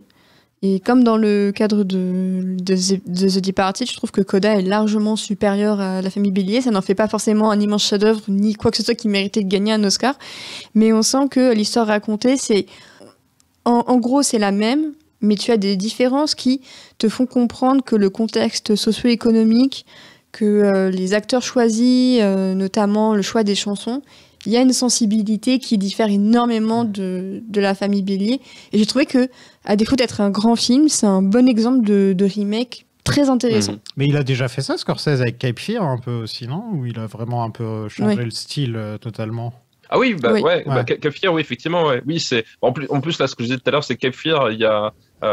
il est presque, il est plus de palmesque finalement que scorsésien, je trouve, dans son truc. Mais c'est vrai que la touche du Cape Fear moderne par rapport au film avec Robert Mitchum, elle est indéniable. Enfin voilà, là aussi il y a une vraie raison d'existence à ce remake, quoi.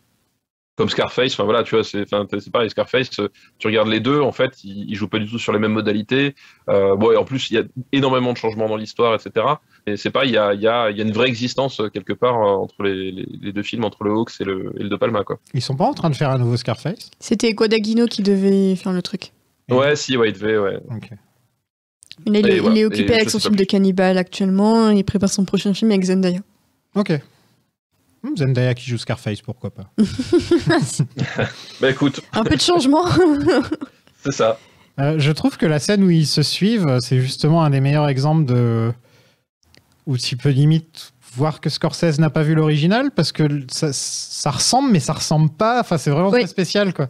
Oui. On peut vraiment voir qu'il y a des trucs vraiment en commun, puisque c'est exactement la même scène. Dans les grandes lignes, c'est exactement la même scène. Oui. Sauf que je crois Matt Damon poignarde un mec alors que c'est pas le cas dans l'original. Oui, c'est ça. Mais sinon, c'est exactement la même chose, et juste dans la manière où il va te la filmer, tu pourrais croire que ça n'a rien à voir, et même si tu as vu Infernal Affairs il y a 10-15 ans, tu t'en rappellerais pas, quoi, tu vois. Oui. Ouais, tout à fait. Et le duel d'acteurs aussi, c'est ça qui est intéressant dans le film, et qui est différent de l'original, c'est quand même... ils se croisent pas.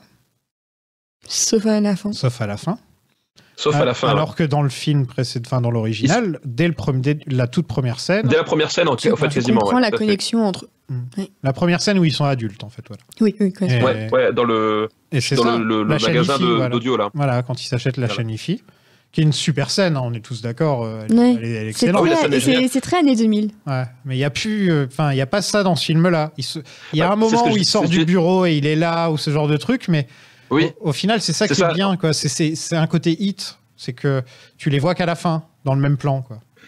Mais en fait, ce que je disais, c'est qu'en fait, dans le film, dans le Infernal Affairs hongkongais, même ils sont à l'académie de police en même temps, en fait. C'est-à-dire que quand le personnage Tony Leung est viré de l'académie, en fait, tu vois il se regarde. Il se regarde, etc. Et en fait, t'as cette idée d'avoir le yin et le yang en fait quelque part, c'est-à-dire que la double vie de l'un renvoie à la double vie de l'autre et qu'en fait c'est la même personne dissociée en fait selon les choix et selon leur moralité. Et cet aspect-là est pas du tout abordé en fait dans le film de Scorsese, c'est-à-dire que vraiment le film de Scorsese ne s'intéresse pas tant à la dualité entre les deux parce qu'effectivement les renvois ne sont pas de la même façon et il développe justement plus le côté famille mafieuse, etc. Voilà, t'as moins le côté c'est le destin que le côté presque opéra en fait. Le Scorsese est un espèce d'opéra avec des personnages plus grands que nature. On voit même l'opéra dans le film à un moment, quoi. Enfin, tu vois, le personnage de Nicholson est carrément vu comme un personnage tragique. Comme Faust en fait. Ouais, voilà. Ouais. Oui, parce qu'effectivement, je crois qu'il joue Faust dans mon souvenir. Donc voilà, en fait, c'est là où tu vois le travail d'adaptation et de sensibilité en termes d'écriture et de metteur en scène. Voilà, c'est que du coup, on s'intéresse pas aux mêmes aspects et sur ces mêmes personnages, et ben finalement, on dit des choses différentes, on n'exploite pas les mêmes ressorts, quoi. Mes gars sont là-bas. Ce sont de vrais Indiens. Ils sont invisibles. Vous n'entendrez parler d'eux que par moi ou par le capitaine Queenan. Vous n'aurez jamais connaissance de l'identité des infiltrés. Cette fausse Apurin a malheureusement plus de fuites que l'armée irakienne. Va te faire enculer. J'en peux plus d'enculer ta femme. Comment va ta mère? Elle en peut plus que mon père la défonce. La scène du rat avec Nicholson, là, où il fait... C'est mal à taille du rat. Et sa petite tête de rat, là. Apparemment, c'est, si ce n'est la scène préférée, une des scènes préférées de DiCaprio de toute sa carrière. Ah ouais? Ouais, il paraît, ouais. Je peux le comprendre. Ah oui. Quand t'es devant un Nicholson qui écrase une mouche et qui la mange dans sa main, tu peux que... Franchement, on dirait vraiment qu'ils ont juste dit action et fais ce que tu veux, Jack. Il y a un côté comme ça, j'ai l'impression. Ouais. On dirait qu'il a dit à Marty, pourquoi je boufferais pas une mouche? Ouais, vas-y, si tu veux. Allez, action, c'est parti. Captain Queenan se fait tuer et c'est bien plus brutal que dans Infernal Affairs. C'est quand même... c'est brutal comme il tombe sur la voiture et tout. Non, mais en fait, dans Infernal Affairs, il y a le flashback, il y a la musique. Oui, oui. Là, c'est violent. T'as pas le temps d'emmagasiner ce qui s'est passé. Ouais. Tu dois passer à autre chose, tu vois. Ouais, tout à fait, ouais. Et en plus, le personnage... Oui, tu te le prends vraiment par surprise, quoi. Ouais. Le truc. Et le Martin Sheen est bien plus paternel avec DiCaprio que Wong avec Tony Leung. Mais je trouve Martin Sheen dans tous ses rôles honnêtement, même depuis The West Wing du coup et tout ça, c'est un daron, c'est le daron ultime. Je pense aussi à Oncle Ben dans les 2 Amazing Spider-Man où c'est quand on sait comment il a élevé son fils. Ouais. C'est ce que j'ai appris à mon copain. Mon copain a fait le lien il y a même pas une semaine que Charlie Sheen était le fils mais ça ressemble en plus, ils ont le même menton et tout. Du coup, il a dû apprendre. C'est Estevez leur vrai nom. C'est Estevez, c'est pour ça que Emilio Estevez aussi. Emilio Estevez, il a pris son vrai nom. Lui. Ouais, exactement. Et d'ailleurs, c'est ce que j'expliquais dans un épisode de Super Ciné Battle il y a pas si longtemps où vous parlez de Wall Street, où justement Martin Sheen et Charlie Sheen jouent un rôle père-fils. Ouais. Et en fait, le lien, la connexion qu'il y a entre les deux personnages dans le film, elle est super forte. Tu vois que Oliver Stone, c'est un super directeur d'acteur, et quand tu repenses à leur véritable relation par derrière, il y a un côté, quand à un moment donné, le personnage de Martin Sheen s'excuse auprès de son fils, il y a vraiment un truc. Pour moi, c'est une des scènes père-fils les plus marquantes de toute l'histoire du cinéma, parce que dans le film, ils existent réellement en tant que père-fils, alors que tu sais qu'ils étaient limite sur le point de se détester dans la véritable vie, et ça donne un espèce de dimension folle, quoi. C'est pas leur meilleure scène. C'est pas leur meilleure scène. Leur meilleure scène, c'est dans Hot Shots. Hot Shots 2. Quand ils se croisent. C'est ça. Voilà. Je savais que t'allais dire ça. Colin tue Frank qui bossait pour le FBI et les 2 infiltrés se rencontrent enfin. Voilà. Pas de scène de la Shanifi ou quoi que ce soit. Et surtout, c'est un peu emballé, c'est pesé. Genre, ils se parlent. Ouais, salut, ça va. Oui. Il n'y a pas, y a pas une scène où pendant 2 minutes ils s'observent ou un truc comme ça. Il n'y a pas de. C'est pas dans le drama. C'est pas cérémonial. Un petit peu... C'est pas cérémonial comme dans Infernal Affairs. Ouais, voilà. Ouais, tout à fait. Ouais. Oui, ils n'ont pas de connexion en fait entre. Enfin, ils en ont une parce que nous on la connaît, mais en fait, pour eux. Voilà, mais ils font un bon duo, hein. C'est dommage qu'on les voit pas plus, limite on peut se dire ça marche très bien pour le film. Ah oui. Mais je trouve que Matt Damon et DiCaprio, ils peuvent bien marcher l'un et l'autre. Il y en a un c'est une boule de nerfs et l'autre c'est le mec qui te dit on va aller boire une bière, on va se taper des gonzesses. C'est genre deux mecs tellement différents que je trouve que ce serait marrant d'avoir plus de scènes. Et on l'a au final sur le toit, quoi. C'est peut-être la seule fois où on a vraiment cette scène, mais Ou d'ailleurs, le Matt Damon est d'une lâcheté exemplaire. Ouais, je peux te donner ton argent si tu veux. C'est ça, la scène sur le toit de Matt Damon où tu vois qu'en fait, il comprend que DiCaprio va pas se laisser acheter quoi que ce soit. Et en fait, il est en train de se décomposer et de demander pitié. Enfin, je trouve qu'il est extraordinaire de l'acheter, Matt Damon, dans ce moment-là. C'est marrant parce que à chaque fois que je l'ai regardé, j'étais là, Nicholson, Mark Wahlberg, DiCaprio, pourquoi il donne pas un Oscar à DiCaprio? Il serait peut-être temps qu'il ait un Oscar, DiCaprio. Ouais.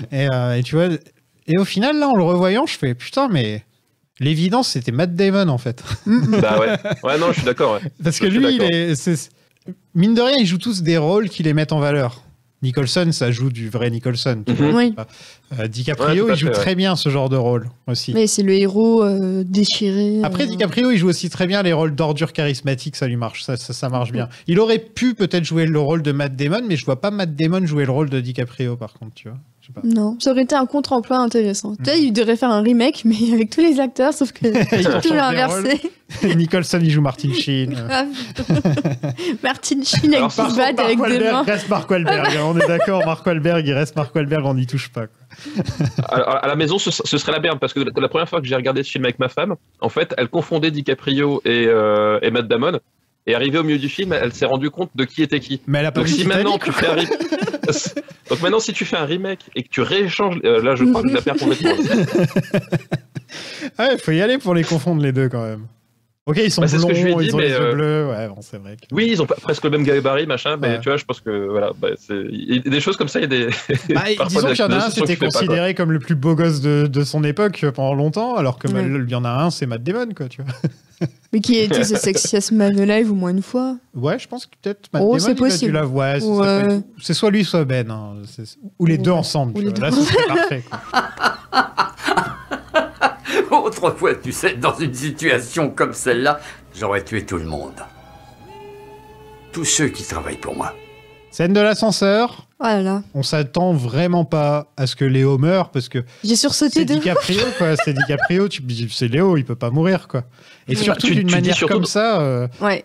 Surtout, tu dis dans le cadre d'un remake américain, s'il y a bien un truc qui vont changer, c'est ça en fait. Ouais. Mais c'est le truc, tu te dis ouais, ils vont, enfin. Ouais, c'est les Amerlocs, il faut un happy end, ils vont jamais le faire. Bah si. Ils ont ajouté un happy end quand même. Hein. Ils ont ajouté un espèce de happy end derrière. Ouais. Mais à la rigueur, ça marche, la façon dont il arrive, ça me gêne plus en fait. Tu vois, là, ça me gêne pas parce que voilà, le presque limite, c'est presque une blague parce que voilà, c'est Mark Wahlberg qui revient, etc. Non, et franchement, on s'y attend pas et en plus.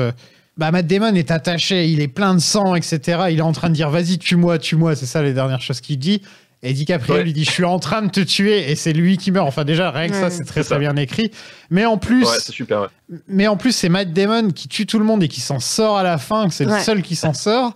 Puis le meurtre hyper efficace, tellement efficace. Franchement, ce plan de DiCaprio, d'un seul coup, tu vois le truc, tu vois et tu te dis mais qu'est-ce qui se passe et t'as pas de ralenti, ça insiste. Alors, je crois que son corps est encore cogné par les portes comme Tony Leung dans Final Affairs, mais ils insistent dessus en mode c'est pathétique. Là où chez Tony Leung, il y a une sorte un peu de drama autour où chaque fois que les portes elles se ferment, c'est pour accentuer l'effet que ça y est, c'est fini, c'est fini. Alors que là, c'est juste boum, boum, boum. Genre c'est limite pathétique. Enfin, c'est limite un peu drôle, quoi.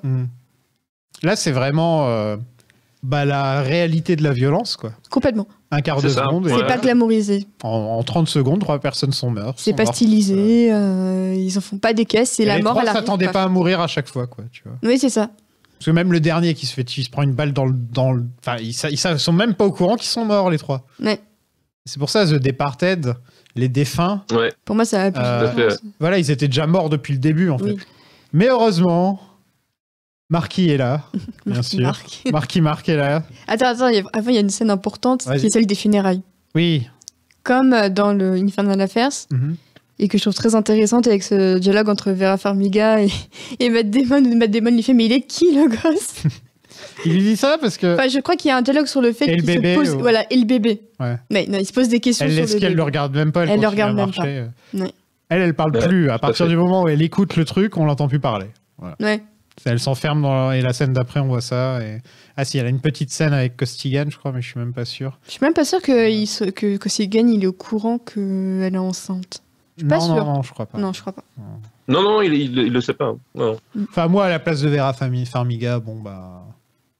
Ouais, Matt Damon, tant pis, hein, il a beau avoir de l'argent. S'il a des problèmes... S'il a un poteau à un moment donné... Mais après, t'es une psy, t'as peut-être envie de le sauver, quoi, tu vois. Avec une fixime. Exactement, tu peux le fixer. Mais les deux, elles pouvaient les fixer. Par contre, il y a un truc qui fait encore débat de nos jours. C'est le rat, à la fin du film, qui apparaît. Il y a eu un Kickstarter qui a été démarré pour faire enlever ce rat digitalement du film, parce qu'il gâche tout le film pour les gens. C'est pas subtil, c'est le truc le moins subtil du monde, quoi. Voilà. C'est pas très subtil, mais bon. Et en fait, voilà, ils ont eu pas mal de gens, mais Warner Bros a fait fermer ce Kickstarter. Alors, en disant, c'est notre propriété, vous n'avez pas le droit. Et en gros, ça m'a fait rire que donc c'était une blague sur Twitter. Je crois que c'est un de mes potes ou quelqu'un que je connais adjacent, que j'ai déjà vu passer pas mal de fois sur Twitter, qui a lancé le truc, il faudrait qu'on fasse enlever numériquement le rat de Departed. Et il y a quelqu'un qui a fait, ouais, je vais créer un Kickstarter. Et c'était parti. Et bref, c'était l'année dernière. Ils avaient besoin de combien? C'était il n'y a pas longtemps, je sais pas. Je pense que c'était vraiment plus une blague qu'autre chose. Mais... Techniquement, bon, tu as besoin juste d'After Effects. Hein. Après, ça va oui, vite. Je sais, mais c'est plus pour convaincre de racheter tous les DVD pour l'être. Tu vois, ouais, c'est ça. Je sais pas exactement, mais juste le concept m'a fait rire parce que bon, nous pauvres Français, un rat, c'est un rat, tu vois. C'est ratatouille. Ouais, voilà, un rat, c'est un rat. Bon, pour eux, un rat, c'est une balance, quoi, tu vois. Oui. Et donc, qu'un film sur les balances finisse sur un rat, c'est vrai que c'est pas très. Un film qui jusque-là n'a pas été n'a pas manqué de subtilité ou ce genre de choses. Ouais, t'avais littéralement une croix dans le champ quand les personnages se faisaient buter à chaque fois. Hein. C'est le fameux running gag, le fameux détail. C'est pas non plus très subtil, quoi. Ça, c'est Marty, ça. Oui. Mais des croix partout, c'est son truc. Oui. C'est vrai que le rat, à la fin, même la première fois que je l'ai vu, j'ai fait, bon, Marty, t'étais pas obligé de mettre un rat, quoi. Mais là, faire un moi j'étais en mode, si j'étais envie dans cet appartement et que je voyais un rat sur mon balcon, j'aurais pété un câble. Il est beau son appart, la vue qu'il a, quoi. Ouais, ça paye bien hein, d'être à la fois flic et ripou. D'ailleurs, on parlera un jour de la saga Ripou, réalisée par le papa de Zoltan. Mais c'est vrai. Est-ce que vous saviez que le scénariste voulait écrire une suite? Oui, et que Scorsese n'était pas intéressé parce que tout le monde était mort. La suite serait sur Mark Wahlberg. Oui. Et ce serait concentré sur la corruption politique et la chaîne de restaurants qu'il a ouvert avec ses frères qui s'appelle Wahlburgers. C'est vrai, il a vraiment ouvert une chaîne de restaurants. Oui. Mais c'est ça qui me... J'y ai mangé une fois en plus. C'est bon? C'est un burger, quoi. Ah, ok. Tu sais, c'est comme on me disait, ouais, Five Guys. Et une fois que t'en as mangé du Five Guys, tu fais, bah, c'est un burger. Bah, la meilleure chose, c'est Five Guys, c'est leurs frites. Donc, ouais, t'es là, genre, c'est un burger, quoi. Qu'est-ce que vous avez pensé de ce petit Departed? On va commencer avec toi, Océane. Bah, grand film. Grand film. Très grand film. Je sais qu'à l'époque, quand il avait eu l'Oscar, tout le monde s'était dit, mais il a eu l'Oscar pour un remake. Et c'est un petit Scorsese. Et c'est un petit Scorsese. En fait, je trouve que c'est pas du tout un petit Scorsese. Je le trouve vraiment encore très, très puissant, très cohérent avec sa filmo. Performance, tout, que des 10 sur 10. Le script est toujours aussi solide. Je prends toujours autant de plaisir à le revoir. Non, pour moi, c'est pas du tout mineur dans la carrière de Scorsese. Et bon, c'est vrai que c'est peut-être pas le film auquel on pense quand on te dit Scorsese a gagné l'Oscar du meilleur film. C'est pas à l'évidence non plus. Mais en soi, je trouve que c'est justement, je trouve que ça récompense aussi une adaptation très intéressante parce que on en parlait tout à l'heure, c'est quand même beaucoup plus rare de se foirer sur un remake que de le réussir. Oui. Et je trouve qu'au contraire, c'est limite presque une performance d'avoir réussi à tirer quelque chose de Infernal Affairs pour en plus y ajouter tellement de choses qui l'intéressent. Bah, moi, c'est un film que j'aime beaucoup. Voilà, c'est un peu le truc, ça m'a fait marrer. À l'époque, on avait reproché à Scorsese de faire du Scorsese. Bah oui. Irishman a reçu le même genre de critique, hein, par exemple. Écoute, oui, il fait du Scorsese. C'est vrai que je trouve aussi que ça reste un film vraiment très maîtrisé. Surtout que je disais à cette époque-là, on voit Scorsese après Casino, c'est pas qu'il cherchait, mais voilà, il était parti sur des modalités qui étaient un peu différentes, enfin des univers, voilà. Et là, effectivement, c'était peut-être même Casse-Gueule, c'était à la fois un remake, à la fois on retournait au film de Mafieux. Et le piège, c'était effectivement de se dire qu'il allait d'être en pilote automatique. Et en fait, non, je trouve qu'il a, il a vraiment une personnalité. C'est vraiment différent de ce qu'il fait sur Les Affranchis ou sur Casino. C'est encore une autre variation. Et ça reste un vrai plaisir, un vrai plaisir de cinéma, avec plein de scènes qui fonctionnent super bien, la narration qui est au top, les acteurs qui sont au top. Voilà. Alors après, moi, je trouve toujours que effectivement, en termes de développement, il y a un truc un peu chaotique, je trouve, dans la deuxième moitié du film. C'est-à-dire que je trouve que voilà, il y a certaines scènes qui s'enchaînent un peu bizarrement, qui sont trop courtes ou choses comme ça, mais bon. C'est assez, on va dire, c'est assez marginal, je trouve, globalement. Il fait tout le temps pour ça. Moi pas des petites scènes comme ça, c'est toujours nerveux son montage, de toute façon. C'est ça. Et là, ça fonctionne un peu moins bien que voilà. Pour moi, c'est pas un très grand Scorsese dans le sens où effectivement, quand t'as fait Taxi Driver, quand t'as fait Les Affranchis, quand t'as fait Casino, quand t'as fait Raging Bull, quand t'as fait La Valse des Pantins, forcément derrière, c'est bon, pour rentrer dans le top 5, ça va être compliqué. Donc effectivement, il est oui, Kundun, c'est Silence aussi. Ou Kundun. Mais voilà, donc pour moi, il pouvait pas rentrer dans le top 5 mais par contre, je trouve que c'est un Scorsese en pleine possession de ses moyens et qui fait à la fois un très bon remake, on l'a dit, et même un très bon film en tant que tel. C'est-à-dire effectivement, tu découvres ce film-là sans savoir que c'est un remake et il fonctionne super bien pour ce qu'il est aussi. C'est toujours un peu marrant sur l'histoire des remakes, c'est-à-dire que quand les gens connaissent l'original, t'as beaucoup de chances qu'ils aiment pas le remake, en fait. Il y a un côté comme ça, un peu propriété du truc, alors que l'inverse est faux. C'est-à-dire que je pense pas que dans tous les fans de Scarface, tout le monde ait vu le War Dogs. Hein. On pourrait légitimement se poser la question. Enfin bref. Star Trek, par exemple, tu vois. Ouais. Star Trek. Oui, non, mais voilà. De J.J. Abrams, la plupart des gens n'ont pas vu Star Trek, tu vois. C'est pareil. The Thing, ou même La Mouche. La mouche, tout le monde a préféré voir Psychose de Gus Van Sant plutôt que de voir l'original. Alors là, par contre, je suis pas sûr. Mais voilà, enfin bref, moi j'avais vu le Infernal Affairs, j'ai vu entre guillemets dans le bon ordre. Vous entendez quand même les grosses guillemets que j'utilise. Et je m'amuse à dire que pour moi, j'ai pas envie de les départager. En fait, je trouve que les deux sont super et que en fait, il y a, pour le coup, dans ce genre de cas, il n'y a pas de raison de devoir les départager.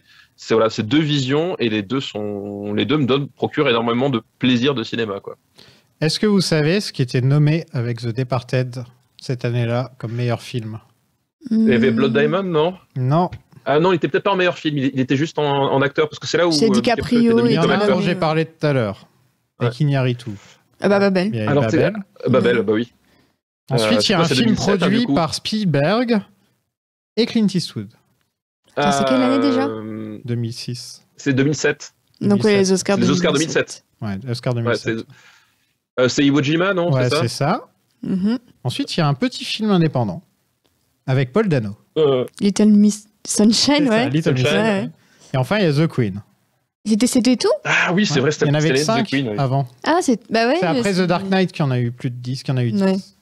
Justement pour dire, les geeks, vous voulez qu'on mette des films que vous aimez? Et au final, ils n'ont mis aucun film. Au final, ils ont étiré le truc à 10, mais ils n'ont mis aucun film de comic books dans le tas, c'est vrai. Joker. Ils avaient mis Joker. Bon, c'est pas du super-héros, mais c'est de l'animation. Black Panther, peut-être? Non, même pas. Black Panther? Je sais plus. Mais t'avais eu même Toy Story 3, qui avait été nommé. Ah oui, il y a eu des films d'animation, mais c'est très rare. Ouais, encore l'animation, c'est très rare, parce que même La Belle et la Bête, ils ont créé... Il y a un article très intéressant que je vous recommande sur la place de l'animation aux Oscars, et qui disait qu'en gros, le succès de La Belle et la Bête avait tellement effrayé l'Académie qu'ils avaient créé la catégorie meilleur film d'animation pour éviter de se retrouver avec des cas où un film d'animation gagnerait par rapport au live action. Moi, je l'aurais donné à La Belle au Bois dormant quand tu veux, franchement. Complètement. Il sort demain, je lui donne. Ouais, complètement. Il y a des films comme ça niveau animation. Il y a même plein de Ghibli ou des trucs comme ça qui... Ah, les Ghibli, ouais. Et ben moi, je vais donner mon avis aussi. Madame, je n'écrirai rien sur ce film, c'est une merde. Non, plus sérieusement, j'adore Marty. D'ailleurs, j'ai hâte de parler de sa trilogie Mafia un jour, parce que c'est ça qui m'intéresse, quoi. Ce film, je l'ai adoré quand il est sorti. Je crois que j'avais vu Infernal Affairs avant, si je me trompe pas. Ouais, je crois que j'avais vu Infernal Affairs avant. Et donc, comme toi, tu vois, j'ai pas eu un sentiment de trahison ou de trucs dans le genre. Au contraire, on prend un bon concept qui a déjà très bien marché à l'origine et on te le Scorsese, tu vois. Et moi, qu'est-ce que tu veux que je vais pas me plaindre, hein. Enfin, c'est ça. C'est ça. Si on pouvait faire ça avec tous les films que j'aime bien, ça me dérangerait même pas, hein. On me dit Matrix par Scorsese. Vas-y, c'est parti. Quel cast. Et ça, je dirais exactement la même chose d'Infernal Affairs, et c'est là que c'est très bien. C'est que imagine Infernal Affairs aurait pu être fait par n'importe qui d'autre. Ça aurait été un mauvais cast. Ça aurait jamais été de la hauteur de Tony Leung et de Andy Lau. Il fallait que ce soit un mec comme Scorsese qui réalise pour attirer ces gens-là. Ouais. Et non, c'est sûr. Et donc là, les planètes se sont alignées là, à ce niveau-là, je trouve. En plus, c'était avant que Nicholson prenne sa retraite et tout. Enfin, tu vois, tu sens que vraiment... C'était le bon moment. Après, c'est clair que si Scorsese avait déjà eu un Oscar avant, il ne l'aurait jamais gagné. Ouais. Si là, c'était l'année où on dit « Allez, on le donne à Martin cette année. » Ouais. Vraiment, ils sont tous réunis et ils ont dit « On va le donner à Martin cette année. » Il y a un peu de ça, en fait. Ça fait partie de ces Oscars où tu te dis c'est peut-être pas, entre guillemets, le bon film. Non. Mais bon... c'est peut-être moins raté que si ça avait été un de ses autres films, quoi. Et puis il serait peut-être temps de lui donner maintenant quand même, c'est Martin Scorsese, tu vois. Oui, c'est ça. Puis en plus, Eastwood avait gagné genre 2-3 ans auparavant avec Million Dollar Baby, et je pense que c'est pour ça aussi que Lettre d'Iwo Jima a pas eu les récompenses que le film méritait. Plus que Mémoire de nos pères, je trouve. Et juste un dernier mot sur les remakes depuis tout à l'heure. Oui, je t'en prie. Il y en a un aussi qui est sorti l'an dernier, qui West Side Story, et qui est à mon sens un des rares exemple de très bon remake. Très bon remake. Et pourtant, Dieu sait que je suis un fan de l'original, que j'aime vraiment beaucoup. Et quand j'ai vu le film, je me suis dit, qu'est-ce qui c'est bien.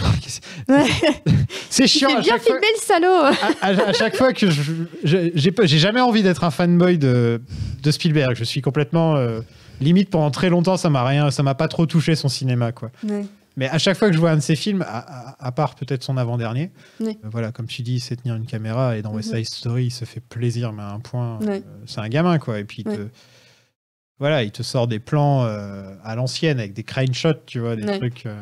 Premier plan du film, quoi. Voilà. Allez, vas-y, tue-moi. Vas-y, tue-moi. Je suis en train de te tuer.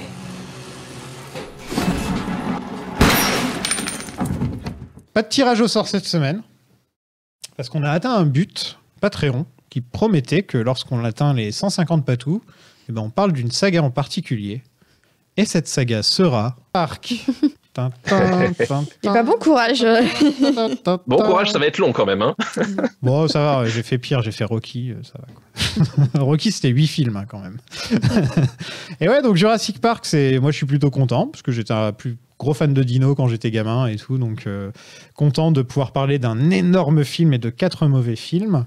Ça va être super. Et sinon, le nouveau goal maintenant, c'est quand on atteint les 200 patous, on parle d'une saga dont on n'est pas censé parler. Quand on atteindra les 200 membres du Patreon, on parlera de Star Wars. Donc ouais, prochain épisode Jurassic Park. J'espère que vous êtes prêts. On va inviter des gens cool et des paléontologues et même des gens qui ont écrit des chansons sur Jurassic Park. Et voilà, ça va être sympa. Ah, il y a quelqu'un qui a trouvé qui j'ai invité. Voilà, j'ai deviné qui était là, qui était l'invité. Merci beaucoup à vous deux de m'avoir rejoint, c'était super. Merci pour l'invitation. Merci pour l'invitation, c'était cool. Et les gens, si vous aimez ce que l'on fait, n'hésitez pas à nous donner 5 étoiles partout et à nous suivre sur Twitter @lasagapod ou à rejoindre notre Discord. Si vous voulez nous filer un petit coup de main financier tout en découvrant des dizaines d'épisodes sur les sagas dont on a parlé et bien d'autres films, rejoignez le Patreon, patreon.com/plan-séquence. Ne ratez pas notre épisode sur Hardboiled, ainsi que sur la série Moon Knight. Pas le même épisode, hein. J'ai mal écrit le truc. C'est un épisode sur Hardboiled et un autre sur Moon Knight. Ça aurait été un mélange très bizarre. Ça aurait été un de double feature. Ça aurait été spécial. Vous pouvez retrouver les autres podcasts du groupe Plan Séquence sur planséquence.net. Nous avons ouvert une boutique avec plein de visuels sympas que vous pouvez acheter sur des mugs, t-shirts, badges, tapis de souris, etc., etc. Et comme toujours, vous pouvez nous écouter sur toutes les plateformes habituelles comme Spotify, Apple, Deezer, SoundCloud et maintenant sur YouTube. Abonnez-vous Je vais sûrement faire des petites vidéos, un de ces quatre, des petits vidéos essais que personne ne regardera et qui me prendront beaucoup trop de temps. Un grand merci à vous toutes et à toutes, ouais, que les meufs, de nous avoir écoutés. Et bien sûr, merci à tous les gens qui nous aident sur le Patreon, des gens comme Pascal, Elvire, Sylvie, Madame Béa, Mendes, Michel, Alexis et Franck, nos very important patous. Dans le prochain épisode, je vous parlerai de Jurassic Park. À la prochaine tout le monde. Salut. Salut. Ciao à tous.